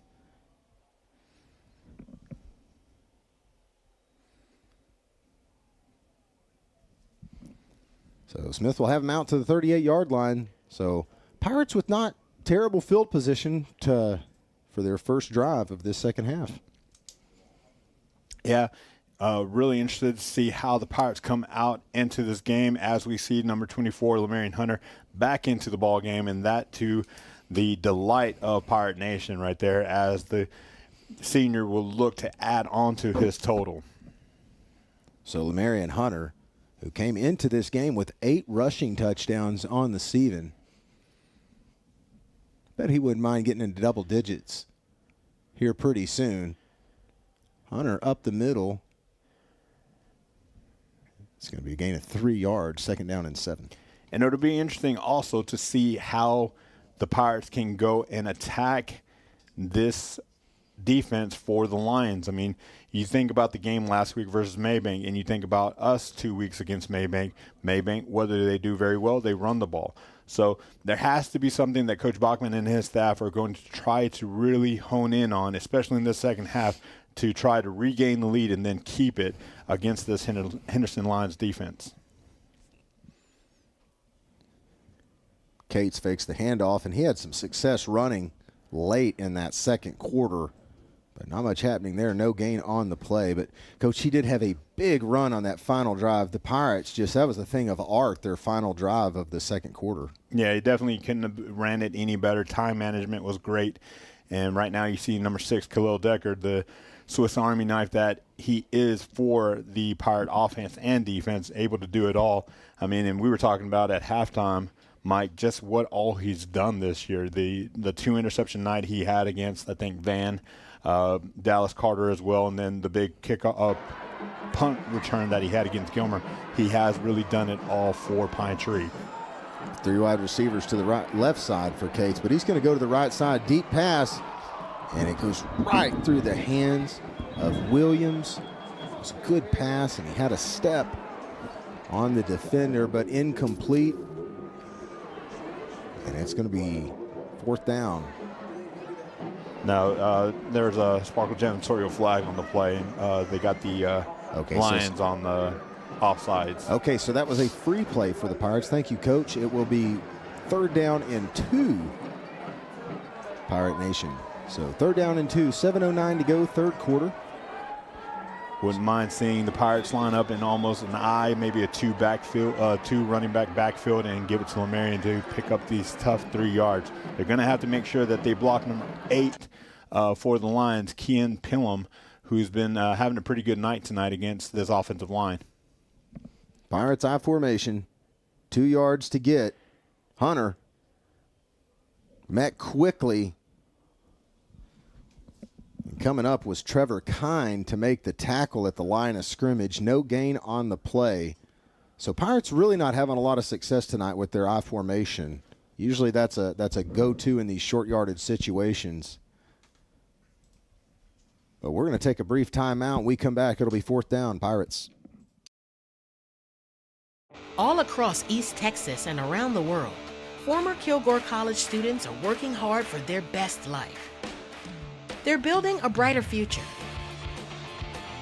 They're moving in the right direction. They're in powerful positions.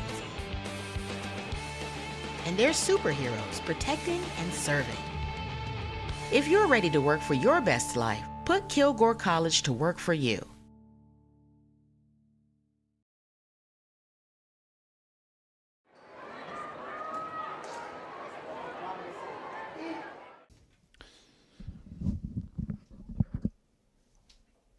Interesting call right here, Mike, as we're back here in Pirate Stadium.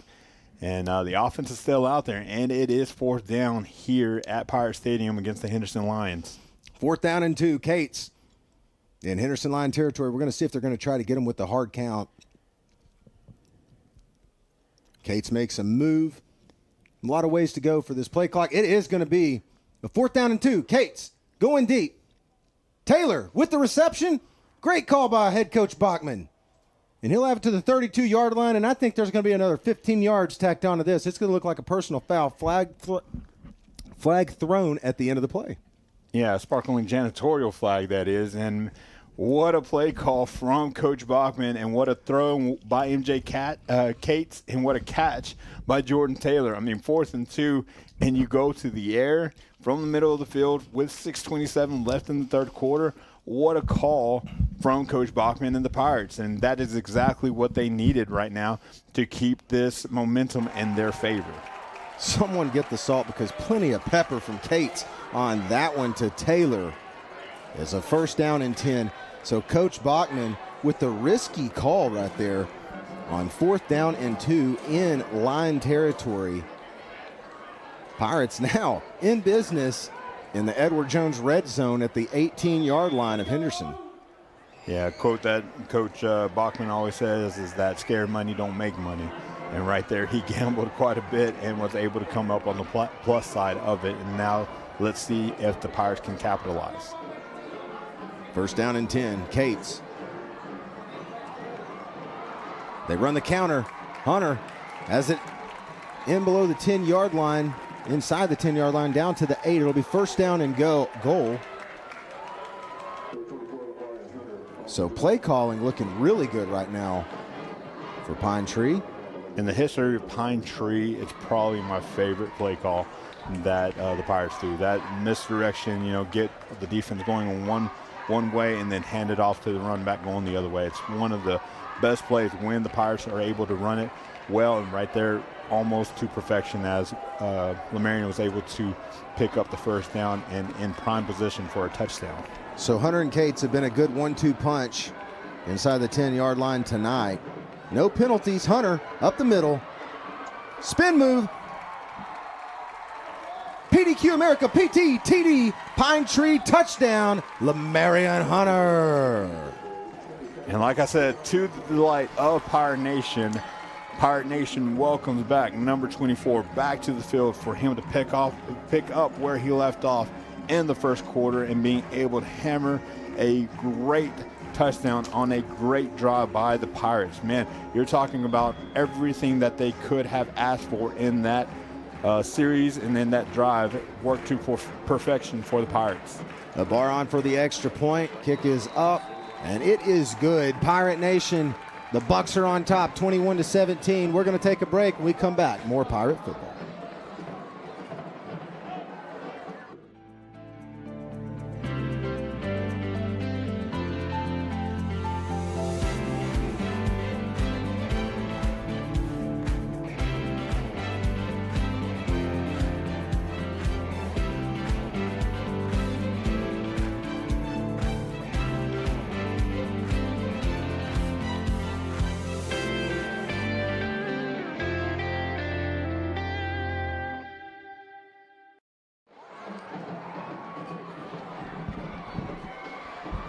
(21-17) Pirates on top of the lines here in Longview, Texas. Beautiful night. Little chilly. The hoodies and the sweats are out this evening. But there's no cooling off the Pirates right now. They have scored on their last 2 drives. That one capped off by an 8-yard touchdown run by Lemarion Hunter. And really a great play call by head coach Bachman. They were at the 42. They were at the line at the Pirate 42-yard line and elected to go for it. Cates threw a deep pass to Jordan Taylor, and a personal foul put them in the red zone, and Hunter able to cap it off with a touchdown run. And here we go. Pirates kicking back off to the lines. Caught at the 5-yard line. And there is a fumble on the field. We'll see who gets on top of it. Pirates signaling like they've got it. And they do. They come up with it. So Pirate football after the kickoff. Let's go. Pirates looking stout right now. Trying to send Henderson back south with an L. 21-17, 5:32 to go. Pirates back in business in the red zone. Man, I'm very interested to see who made first contact on that, Mike. And it is a swarm of Pirates that came down there and laid quite the hit on the ball carrier for Henderson. But, man, what a turn of events with 5:32 left here in the 3rd quarter. And this is where the Pirates need to capitalize. You can't have this type of field position and this type of momentum and not capitalize. Very important series and very important drive for the Pirates as Lemarion Hunter takes the handoff. And Hunter, there is going to be a Sparkle janitorial flag on the field. Coach, was that number 12, Anthony Anderson? Would he be on that kickoff team? It's a little bit blurry on the replay.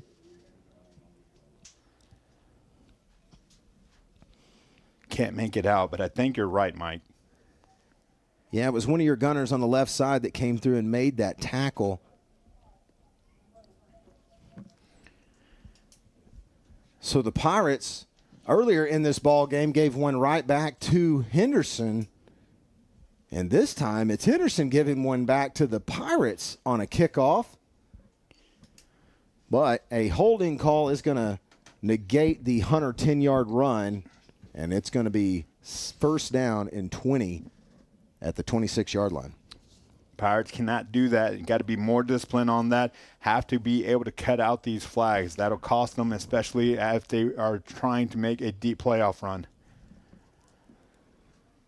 So, good play there. Pirates back into a manageable situation. Gain of 11 on the play. That was Williams on the reception.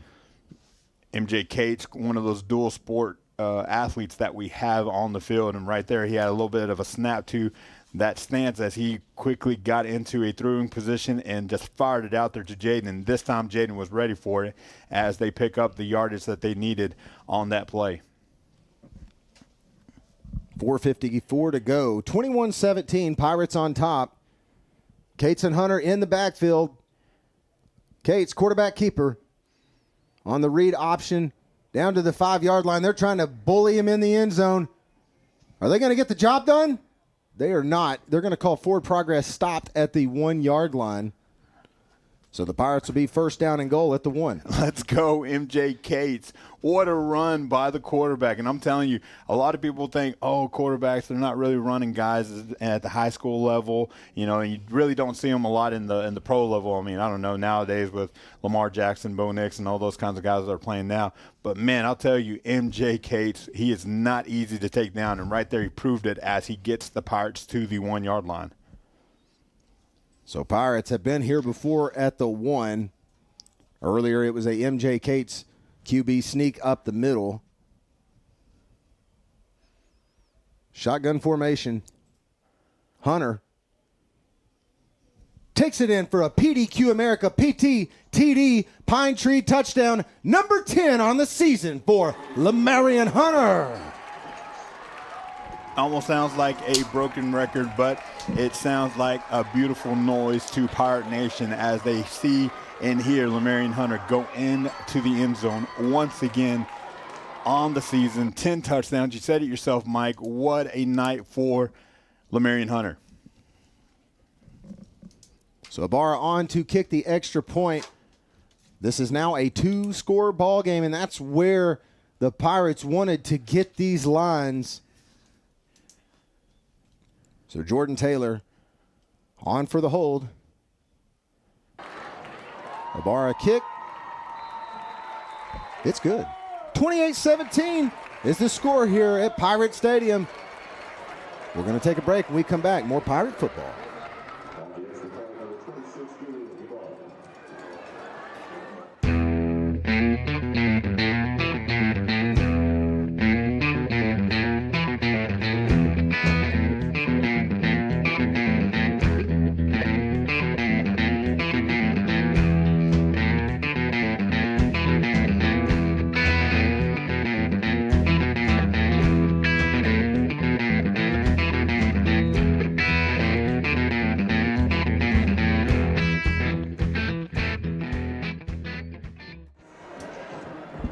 We are back under the lights at Pirate Stadium. And a beautiful evening in Longview, Texas. If you weren't able to come out to the game, we appreciate your support on the Vera Bank Pine Tree Live broadcast. This is Michael Clements Jr. in the booth with Coach Angel Rocha, our Pirate Insider. Coach, I believe this is right where you want to get Henderson because they are a running team. And they have made multiple mistakes in the passing game this evening and now down 2 scores with, roughly 16 minutes to go in this game. The pressure is going to be put on them a little bit, but the special teams unit's got to get back home, and right there, good play by Jordan Taylor to come across the field and make a tackle. There's a flag on the play as well, Mike, so it'll be interesting to kind of see. I mean, that's a very good field position for the Lions, but if it goes against them, it'll kind of negate the momentum they're trying to get back in this game. So that flag was thrown at the 40-yard line. It is going to be a penalty against the Lions. So the ref is going to go marching backwards 10 yards. So this drive will start for Henderson at their own 30-yard line. 4:02 to go, third quarter. And if you were able to see earlier, the architect and the engineer that is Larry Mahan and M6 Drone being able to display the scores from around the district, man, some interesting scores to say the least. Kilgore up 42-7 against Lindale, and Chapel Hill kind of putting it on Maybank as they're blanking the Panthers 45-0. And Starling with the handoff. Pirates not letting him go anywhere. It'll be a gain of 3. And, Coach, you bring up the scores and Larry Mahan and M6 Drones, and I think that's one of the best things about this broadcast team is that every single year, I know I've been a part of this broadcast, it's gotten even better. And we just thank the production team, we thank our camera guys. This is really it's a team effort to be able to bring you Pine Tree football. But really, thank you to M6 Drones, Larry Mahan, for assembling this team, putting us together, and making it even better every single week. Right there, Starling, another handoff. Pirates getting after it again, bringing him down short. He'll have it out to the 35-yard line. It will be 3rd down and 5. Yeah, and right there at the end of the play, it's going to be an unsportsmanlike conduct. I'm not really sure against who, and that'll be the deal, is whether or not the Pirates can make sure that they are able to keep their cool and be disciplined, or to see what Henderson tries to do after the whistles or in between the whistles. So it'll be interesting to kind of see what this call is. And it'll be against the Pirates. So that's going to probably be a 15-yarder. Can't give them anything. Right now you have the Lions, like you were saying earlier, Mike, where you kind of want them. I mean, they want to be able to hand the ball off to Starling, who has been, the catalyst, if you want to say, in this offense. I mean, being able to really just lean on him, as you see number 14, Coleman, come back into the game. He's another guy that just hasn't gotten started, but you don't want to give him free yards. Lions now at the 50-yard line. And we've got another flag on the field thrown pre-play. We'll see if this is a offsides. It is going to be an illegal procedure on the offense. So it's going to push them back 5 yards. So it'll be 1st down and 15 as they go back into Lion territory. Yeah, and you saw 3 flags per side in the first half. So you saw 2 teams that, for the most part, were pretty disciplined in what they were doing. So you really don't need any of this extra stuff to go on. It's a great Friday night. It's a great matchup between 2 teams that are vying for playoff position, as you see those other scores come across the screen. Quarterback keeper for Howard. Good run on the 1st down and 15, 13 yards. 2nd down. If you're the Pirates, really and truly, you're just going to try to keep everything in front and really try to make the Lions earn every single yard that they get. I mean, this is a Lions offense that has players that have broken off long touchdowns for 66 yards, 61 yards, 35 yards, so they can strike fast. The Pirates are going to have to play real disciplined football to keep them in front. 2nd down and 2, Howard. And, Coach, Starling was the person that we were really focusing on coming into this game. But, man, Howard is having some success running the ball, almost about as much as MJ Cates is. Yeah, and I'm telling you, it's almost like a tick-for-tack battle with these 2 teams. They're able to really almost mirror each other. I mean, you're talking about a offense in the Henderson Lions that is in a spread formation, but they're in a spread formation to run the ball. They're not really trying to air it out as much as people would think in the formation that they're getting in. That's a good point. And maybe it's just the Pirate defense is really squared on. I mean, they are centered on being sure they stop Starling. But Henderson now starting to pick up on that and taking advantage of it. I mean, Howard did have a 30-yard touchdown run on the previous drive for the Lions. Yeah, and are you really willing to do that if you're the Henderson Lions? Are you really willing to put the ball on the legs of your quarterback instead of your stud running back, as they do right here? So Starling has it out for a 1st down into the Edward Jones red zone. He's at the 19-yard line. Good pickup on the play. So Henderson trying to answer quickly. 1:25 to go, third quarter. So this drive roughly lasting almost 3 minutes so far. If you're the Pirates, you're looking at this in 3 scenarios. Worst case scenario, they score. But if they score, you want them to score maybe in the fourth quarter. Make them earn everything. Medium scenario, they kick a field goal. Best case scenario, you get a turnover or get a stop right here. A turnover on downs would be excellent. Starling up the middle. Taken down by a host of Pirates. It's a gain of 4. So, Coach, I think that's a good point. If you can just hold them off until the fourth quarter, it's going to get your defense some rest, and then it's a new ball game out there. And the Pirates have had a lot of success holding teams in the red zone. They really have, and even in nights like tonight, they've had some success as well. You're seeing Henderson a lot of this two-back offense, and so they're really trying to get the ball out and spit it out to their playmakers as they go incomplete right there. But again, that kind of stops the clock, so a little bit in favor of them. But the best thing is it's third down. So really right now, if I'm on that Pirate defensive line, I'm telling everybody, do not jump off sides. Watch the ball, watch the ball, watch the ball. We'll see if the Pirates on this third down bring some heat. They're really not a big blitzing team, but they are able to get after the quarterback. It does look like they've got 6 guys at the line, and they're going to try to get in the backfield quickly. Starling, though, finds a hole. Takes it to the 5-yard line. And it'll be first down and goal for Henderson.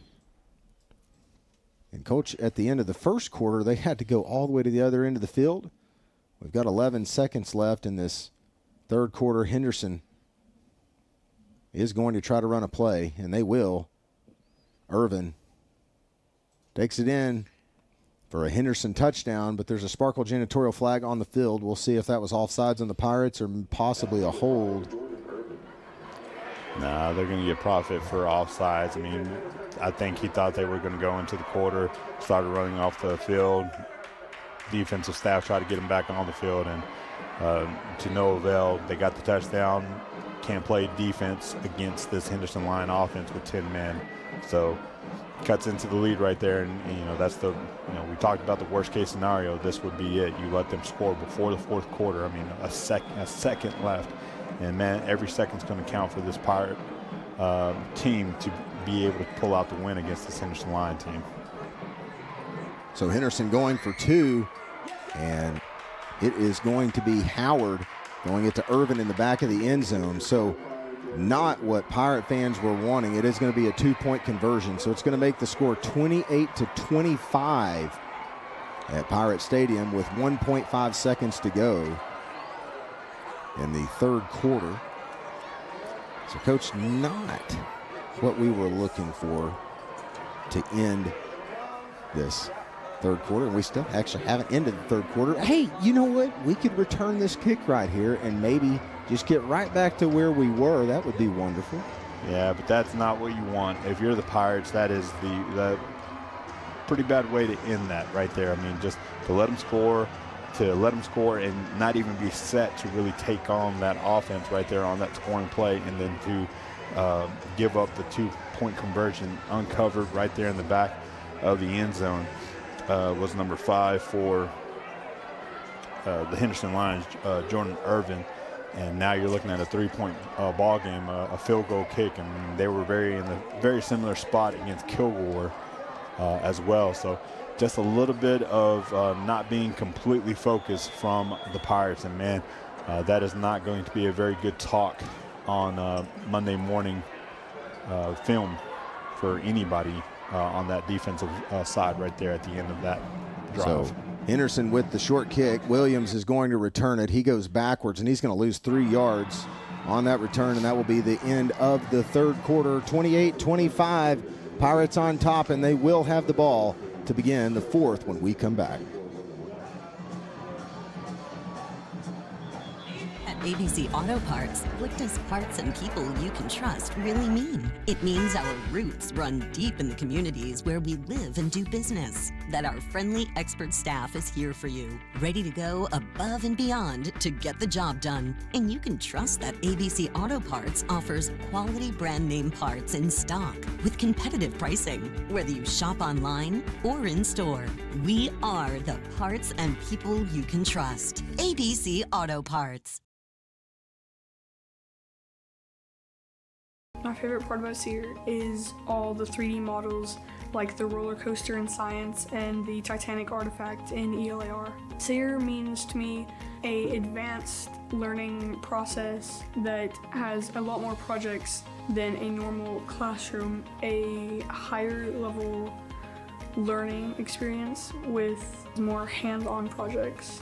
I would say that SEER has a lot more projects and the teachers are a lot more involved in your learning. Fourth quarter at Pirate Stadium. Bucks on top, 28-25. Henderson Lions in town. It's a cool night in Longview, Texas. Thank you for joining us on the Veribank Pine Tree Live broadcast. This is Michael Clements Jr. and Coach Angel Rocha in the booth with you this evening. First down and 10, MJ Cates at their own 30-yard line. Cates goes straight to the air, and it's going to be incomplete. That pass intended for Khalil Deckard. I like the aggressiveness from Coach Bachman. Really wanted to get the momentum back into the Pirates' favor on that play right there. The referee's having a little bit of a discussion with Coach Bachman. Not sure about what, but that being said, pretty crucial drive for the Pirates right here. You definitely want to try to get some sort of momentum. The worst thing you could do is go 3 and out. You really want to be able to chew some clock off, get some momentum back, give your defense a little bit time to rest. I mean, you're talking about just being tired right there. I mean, you talked about how long the Henderson Lions had held on to the ball in that drive, and that kind of led to the being unfocused at the end of that drive for the Pirate defense. Second down and 10, MJ Cates hits Deckard. And Mr. Wills has it on the sidelines and has it out to the 42-yard line. Late flag. And last time they threw a late flag, around in that same spot on the field, it was a 15-yarder against Henderson, hitting Cates out of bounds.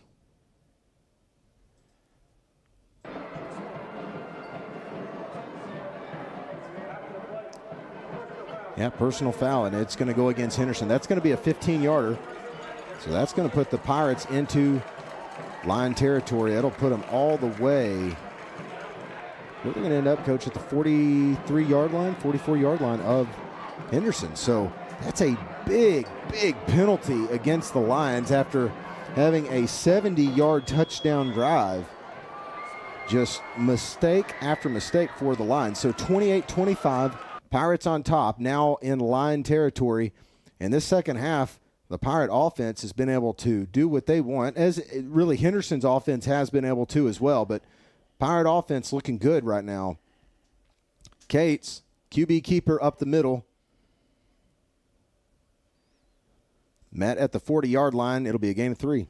Really good read by MJ, and you would say, well, not really. He only picked up 4 yards, 3 yards, but really good read. Picked up a blitzing linebacker at the very end, and that's when MJ tried to exploit the hole and was able to pick up some pretty good yardage right there. I mean, if you're the Pirates, this is what you want. You want to be able to pick up 3-4 yards, cloud of dust, keep this ball, take a page out of Maybank's book, and ice this game against the Lions. Second down. The line 40.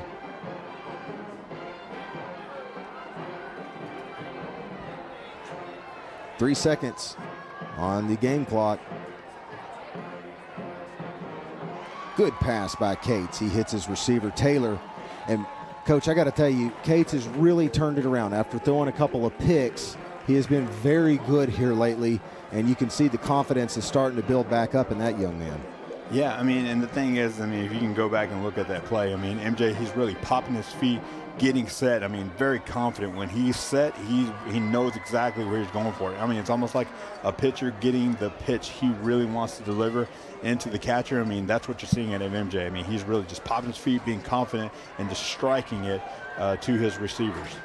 Coach, you actually said that kind of like you may have coached a quarterback or two in your day. That was really good. Only in Madden. First down and 10, line 28-yard line. Cates as the Pirates on the move. And Hunter's going to get back to the line of scrimmage, but not much else. Excuse me, that's Attaway. So Attaway's going to get back to the line of scrimmage. It'll be second down and 10. Crucial downs here for the Pirates. Love the aggressiveness that Coach Bachman had, especially in the first 2 play calls that he had. The throws to Khalil, got the completion, got the first down, got a little bit of help with the penalty yardage, and then again calling a play at the line, getting another first down with Jordan Taylor, and then now you're able to do what he really wants to do, which is really pound the rock and really take the soul out of this Lion defense. 9:50 to go, fourth quarter. 28-25, Pirates on top. Cates goes to the end zone, and going up for the catch was Khalil Deckard, but mauled in the end zone whenever he went up. He was in triple coverage, but he was hit pretty hard while he was up in the air, and that's going to be a pass interference call against the Lions. And that'll be another 15-yarder against Henderson. Yeah, smart play, and almost you really got to admire the game that MJ Cates is having right now. I mean, just no lights are too bright for him. He is just being able, with a lot of confidence, rolling out, low pressure in his face, off his back foot, throws it in the end zone, and gets his receiver in a position where he can get that pass interference call. I mean, that was his ball. He tried to go up for it. Defensive back, really good coverage. The only bad thing is he never turned his head to see where the ball was. Coach, do you know how many yards tonight Cates has? Passing? Yeah, rushing? passing yards. You have that.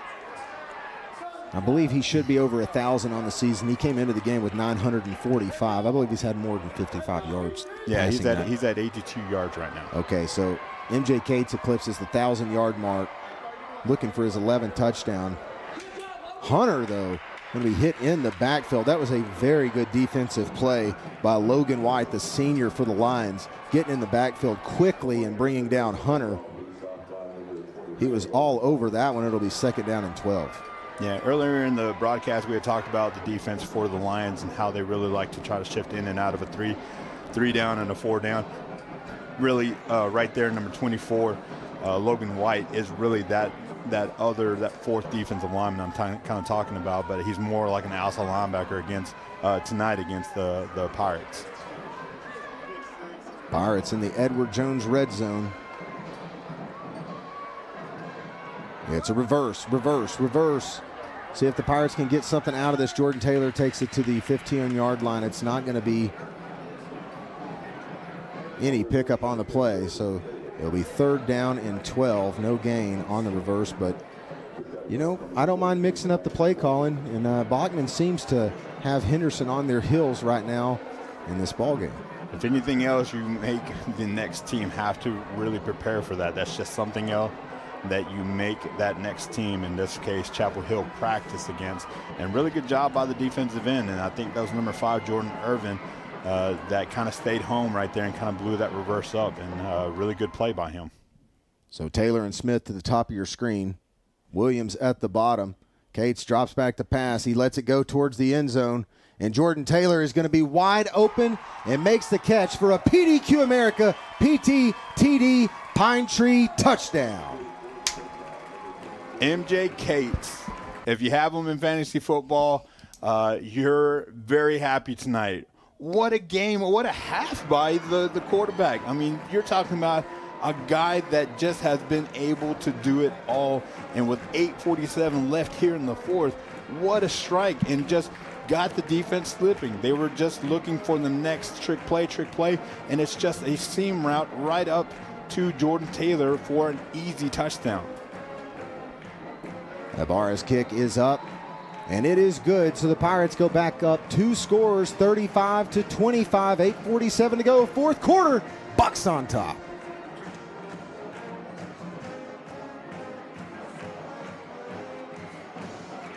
At ABC Auto Parts, what does parts and people you can trust really mean? It means our roots run deep in the communities where we live and do business. That our friendly expert staff is here for you, ready to go above and beyond to get the job done. And you can trust that ABC Auto Parts offers quality brand name parts in stock with competitive pricing, whether you shop online or in store. We are the parts and people you can trust. ABC Auto Parts. 12-yard touchdown pass, MJ Cates to Jordan Taylor. That's number 11 on the season, as Cates has also eclipsed the 1,000-yard passing mark on the season, which really in this offense that is run heavy, he's looking really good on the season. He's just a very efficient quarterback.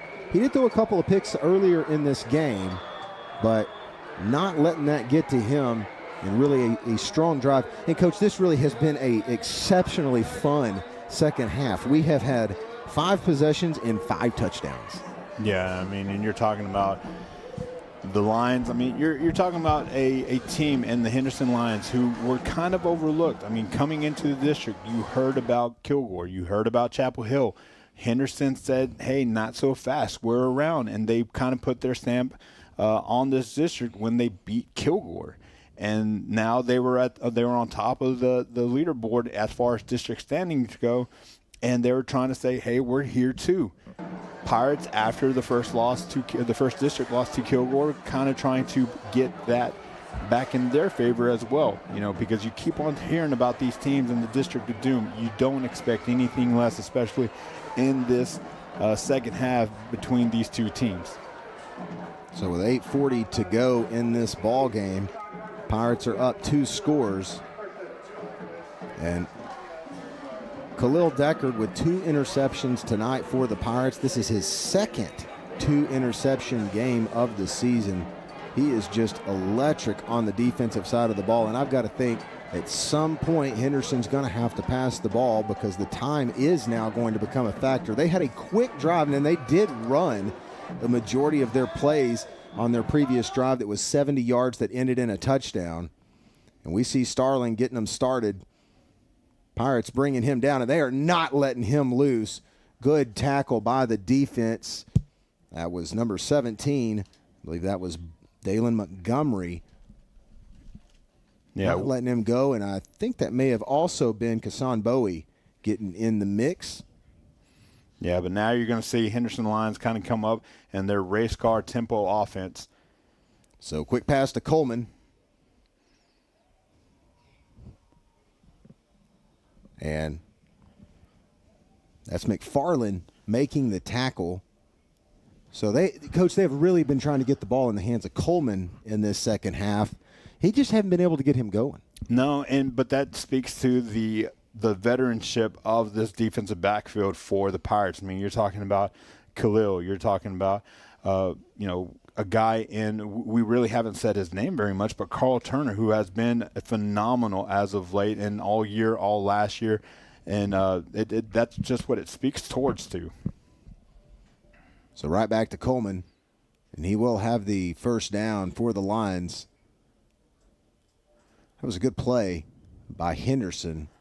So they get it out to the 48-yard line. Yeah, but again, they're doing it in the run game. They're trying to figure out a way to get yardage against these Pine Tree Pirates.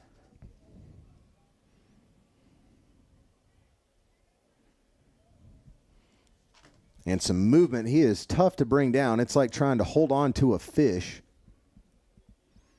He just keeps moving, and Starling's going to have it out for a short gain on the play.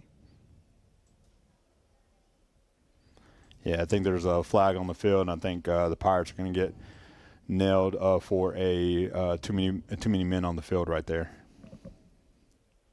And, Coach, you are right. It's going to be penalty against the Pirates, and Henderson will accept that. So it's a 5-yarder. It will be first down and 5. 7:21 to go. Ball at the 42-yard line now of the Pirates. Henderson trying to move and score quickly. Starling run up the middle, gain of 2 yards. And Coach, it is interesting because they're not passing a lot, but man, they are running a lot of plays in a short amount of time. Yeah, and this is good for the Pirates to see because you're going to see this when you get to Lindo. I mean, I'm not trying to look too far into the schedule, but you're going to see this kind of same deal. And so the Pirates are very well adapt to it, and they just need to keep wrapping up. And Starling getting loose has it out to the 22-yard line, and I think he's getting warmed up now. Starling came into this game with 21 touchdowns. He does have one on the evening. Yeah, and right there, Coach Hampton, 3 down right there, kind of daring them to keep running the ball. And for the first portion of this drive, they were wrapping up 2-3 yards and making the tackle. That's not going to set well with Coach Hampton right there on missed tackles.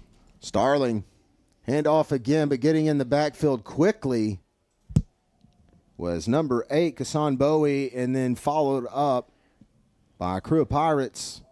So they bring Starling down for a loss of 2. It'll be 2nd down and 12. And personally, I like what Coach Hampton is doing. 3 down, saying run the ball if you want. We're going to make the tackle, but you're not going to put the ball in the air, which they're going to try to do right now. Howard goes to the air, and it's going to be picked off, and he's got the hat trick. It's no one. It's no way. It's Khalil Deckard. What a night. MJ Cates deserves a game ball if the Pirates come out with this win, but my gosh, a hat trick interception night, you got to be talking about Khalil Deckard getting a game ball as well, if not the game ball. What a night by the defensive back for the Pirates. Wow. So this is his second multi-interception of the game, or multi-interception game of the year. 3 interceptions tonight for Mr. Khalil Deckard. Wow, that is amazing. And what play call and what confidence by Coach Hampton and his staff to say, all right, you can run the ball, but if you put it in the air, number 6 is going to come down with it, and he has. What a night by Khalil Deckard. And Coach, you were talking about MJ Cates and having him on your fantasy team. How about this Pirate defense? Deckard has 3 interceptions and a touchdown tonight. Yeah, definitely scoring some pretty good fantasy football points if you have the Pirate defense as well. Right now, Pirates doing a good job. They know that the Lions are going to come after them, and they're right up against the shadow of their own end zone, and so they're trying to get a little bit of breathing room before they do anything else. MJ right there on the quarterback sneak, just trying to get a little breathing room before they do anything else, because this Henderson line, defensive line, can get back there. I mean, we saw 24 for the Lions, Logan White, get back there earlier, trying to keep them and keep this game out of their reach. So a good drive here by the Pirates could potentially bleed this clock most of the way down with a 10-point lead late in the 4th quarter. 5:10 to go in the ball game. Cates hands it off. Hunter trying to get out of the end zone, doing everything he can, and he does. Brought down by the caller at the 3-yard line. It looks like it's going to be a loss of 1 on the play. It will be 3rd down and 9. Yeah, and that's a heads-up play by Lemarion right there. He was able to evade the first tackle, which was really in the backfield and could have been a safety. Evaded that, got out of the end zone, and was able to just try to get it back to the original line of scrimmage. And now this is a big 3rd down because that ball did go out of bounds. And so that stopped the clock. So that's the only thing wrong with that last play. 5:03 to go in the ball game. Cates lines up in the end zone, shotgun formation. He is going to pass, and he's going to go deep to his receiver. It's going to be incomplete. No flags on that play, so now the Pirates will have to punt out of their own end zone. It always makes you a little nervous whenever you're down in your end zone, especially when you're in shotgun formation, but really the center tonight playing well for the Pirates. Well, the rule of thumb is 15 yards. Right now, that's not a full 15 yards for Alex Morales. He's going to have to be able to catch and just get this out off of his foot without the Lions getting a hand on it or pressuring him much. And, man, he's right up at the edge of the back of the end zone. So he also has to make sure he doesn't step out of bounds either. But he has been in some pressure situations, and he has nerves of steel. And right here at the end zone, it's going to take a Pirate bounce. Not a great kick, but he gets it off, and that's really all you wanted. It's going to be at the 40-yard line, but there is a flag in the end zone. We'll see what the call is. A lot of Sparkle janitorial flags tonight, Coach. Yeah, the referees are trying to keep a lid on this game, and for good reason. I mean, this is something that could get away from them very fast, and they're doing a good job. I'm not usually a big fan of flags, but in this case, it's a high-stakes game. You definitely don't want this to get away from you, especially with how close it is. So as we await the call,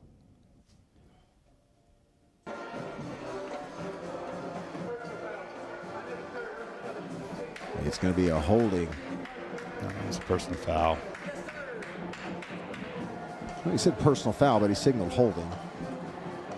Yeah, I'm not really sure who it was on, but that's the only thing that's wrong with that. I mean, I know it's not a great kick by Alex Morales, but now definitely not a great kick. I mean, you only netted 24 yards.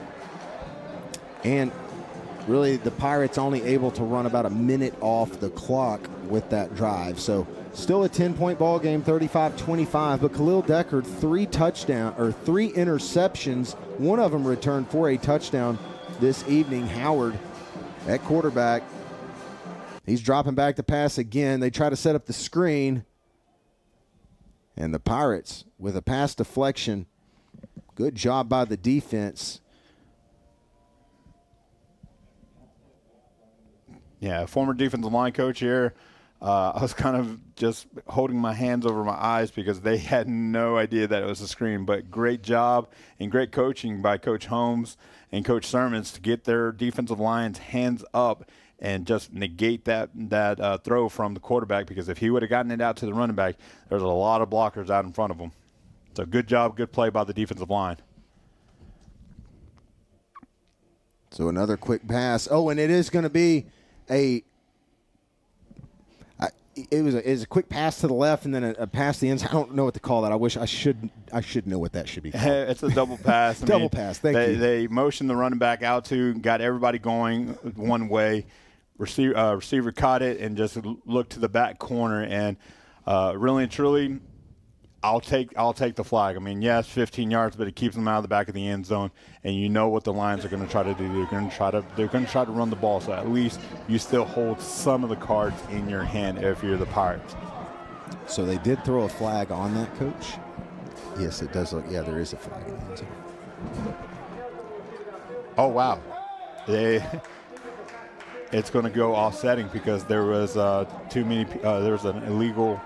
There's a lineman downfield on the double pass, so that's what you get when you try to do that. If you don't time it right enough, somebody can go down the field too far.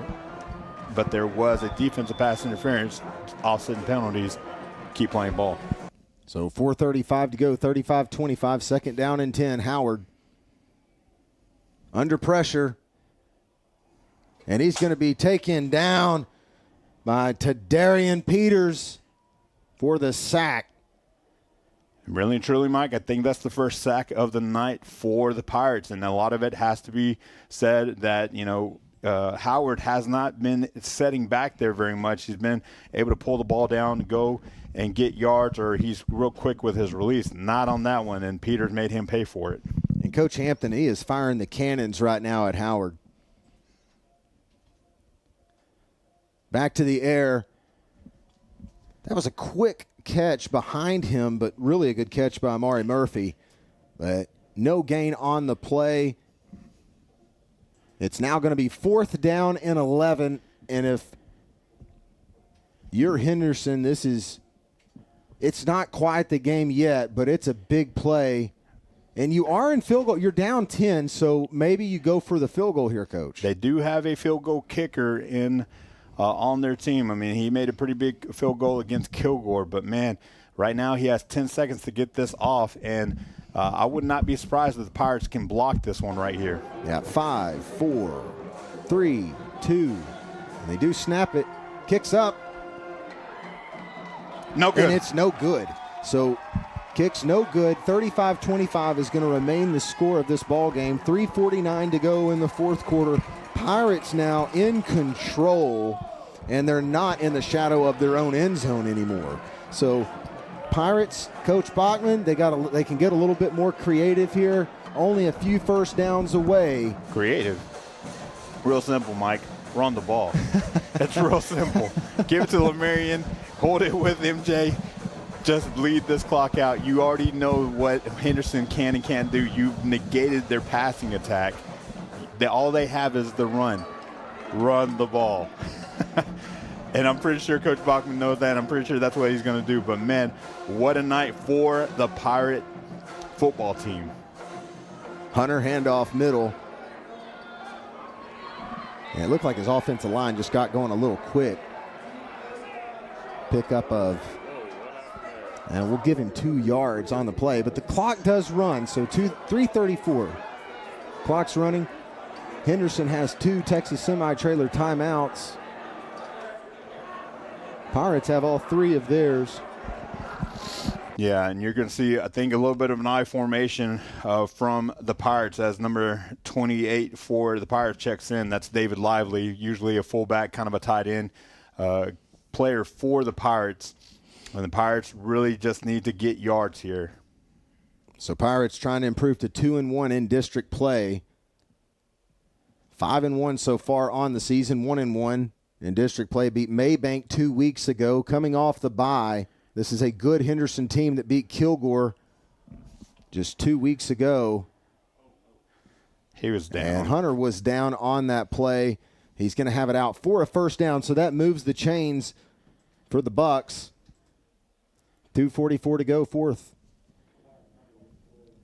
And that's a great call and great play by Lamarion Hunter. And right now, if you're Henderson, now you really can't use that timeout, because if you would have gotten a stop right there, you could have started using your timeouts to force the Pirates to try to do something else. Now you're playing roulette again. You're trying to get a stop here, see if you can get one more stop, and then start using your timeouts. But at that point, you're going to be looking at 1:30 on the clock if you can get to that point. First down and 10.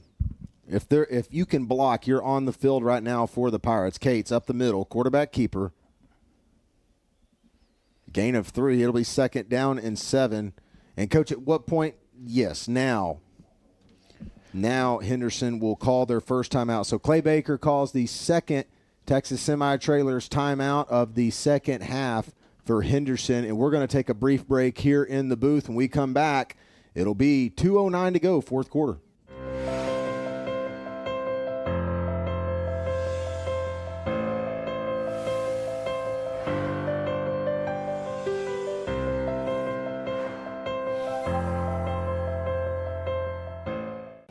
Nestled in the piney woods of East Texas, some consider Longview just a small town, but in reality, it's a hidden gem.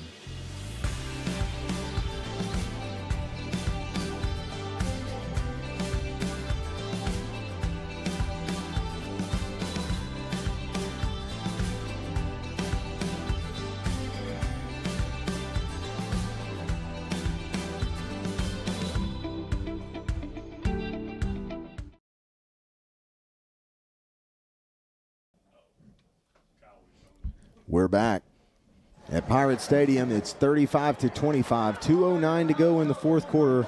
Henderson just used their second timeout. They have 1 timeout remaining. It's second down and 7 for the Pirates. 1 more first down would lock this game up. And Henderson will have to start getting those buses warmed up. It is a chilly evening. I mean, I say chilly.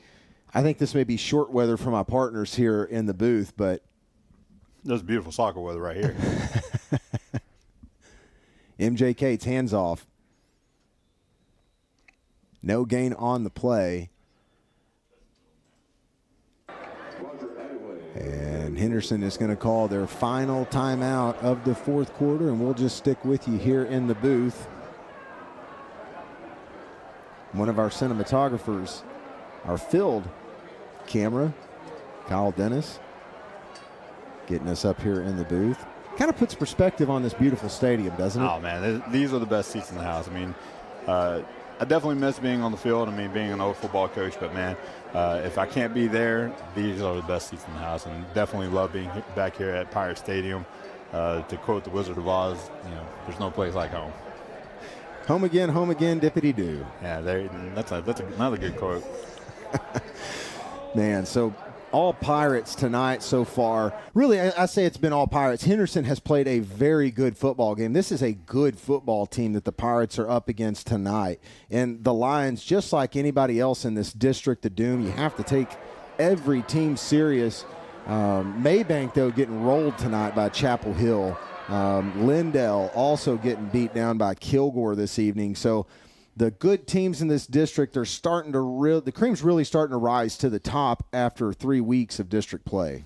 Yeah, but I mean, that's not saying anything. I really, when we kind of looked at this season, when we did the season preview for the Pirates leading up to this season, I mean, we really looked at this 3-game span for the Pirates. I mean, Henderson, Chapel Hill, Lindell.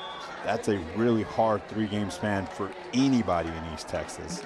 Excuse me, we're in week 4 of District of Doom play. Pirates running it, first down. There we go.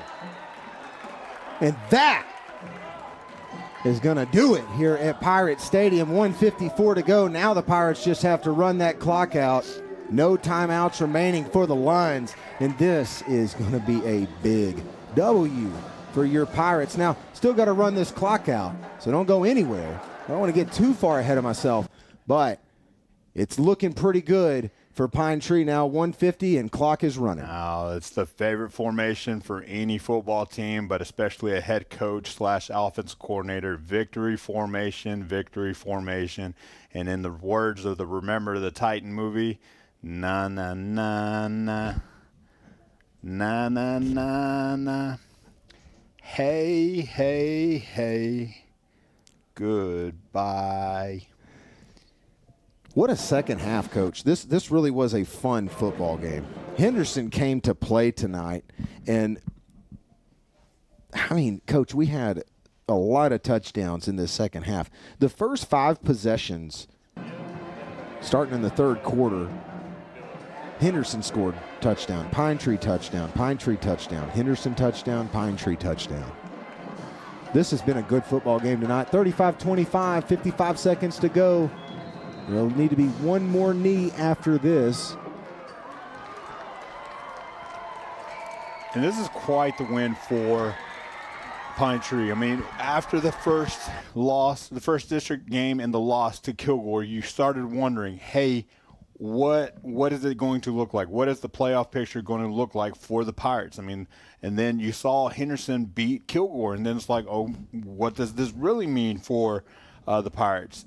And it doesn't mean anything. If you're a team led by Coach Bachman and his staff, you look at this and you say, you know, it's not anything to say you just put your head down, you go to work, and you take on the next team no matter who it is and no matter what their record is.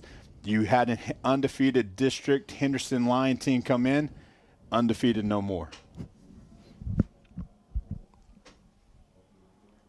And that's the ball game. 35-25, Pirates take down the Henderson Lions in the 4th week of District of Doom for a play.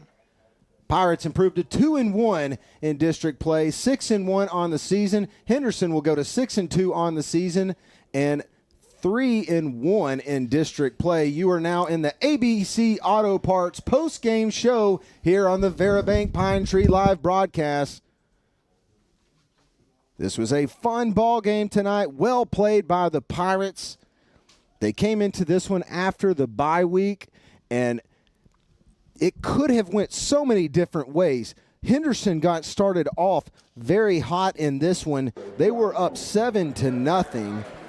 And then, Deckard had an interception in the first. I'll just kind of give you a run back of this game. So going back to the first quarter with 9:34, Deckard had an interception of quarterback Howard for Henderson. On the very next play, M.J. Cates threw an interception to Newman, and then Starling would take it in for his 22nd touchdown of the season. Pirates then, with 1:43, Boston Johnson would get a fumble recovery, and it would still remain 7-0. On the next possession for the Pirates, Matt Cates would throw an interception. So after the fumble recovery, M.J. Cates throws his second interception of the night. But that is when things started to turn around for the Pirates. Khalil Deckard with the interception, return for a touchdown, would knot it up 7-7. And then let's see here. I've got a little stats here. Okay, and then Navarro would make a 22-yard field goal and make it 10-7. Cates would have a 2-yard touchdown run late in the second quarter and make it 14-10. Starting in the third quarter, this is when it became a scoring frenzy. Howard would have a 30-yard touchdown run to make it 14-10 Henderson. Pine Tree then would answer with an 8-yard touchdown run by Lamarion Hunter make it 17-14. And then Lamarion Hunter would have another run to make it 21-17. And then Irvin would have a touchdown for Henderson, which made it 28-25 after the 2-point conversion. The Pirates would answer with a M.J. Cates touchdown pass to Jordan Taylor from 12 yards out, and that'd make it 35-25. And then Deckard finished the game off with his 3rd interception of the season. And that would be your final score this evening. And Khalil Deckard would be 35-25. Khalil Deckard, 3 touchdowns this evening. Lamarion Hunter gets into double-digit touchdowns tonight. And M.J. Cates goes over 1,000 yards passing. Just a very good game for the Pirates all the way around. Yeah, and that's to not take anything away, especially after the first quarter. You wondered, like, how is this going to go? 2 interceptions by MJ at the beginning. A little bit of a shaky start, and man, did they come alive in the second half when they needed to. And I'm talking about in every single facet. I mean, I talked a lot about Vega, special teams player of the week for sure. I mean, the tackles he had really swung the momentum for the Pirates, and especially jump-started that defense. And, man, you don't need a whole lot for that defense to get started. I mean, any defense led by Coach Hampton, Coach Rock, Coach Struss, Coach Holmes, Coach Sermons, you don't need a whole lot to get them started. And, man, those tackles, that field position really went a long way. So you really have to give it to Vega on that. Defensively, no question. The guy, Mr. INT himself, Khalil Deckard, what a night for him as well. And then offensively, man, Lamarion Hunter, MJ, you can't say enough about them. And really and truly, like we said at the very beginning in the pregame show, what team can establish the run game? And, man, I'll say this. I don't know what the Henderson Lions finished out with rushing. I'm pretty sure they had a pretty good night. But the best night was had by MJ Cates and Lamarion on the ground. And then MJ, of course,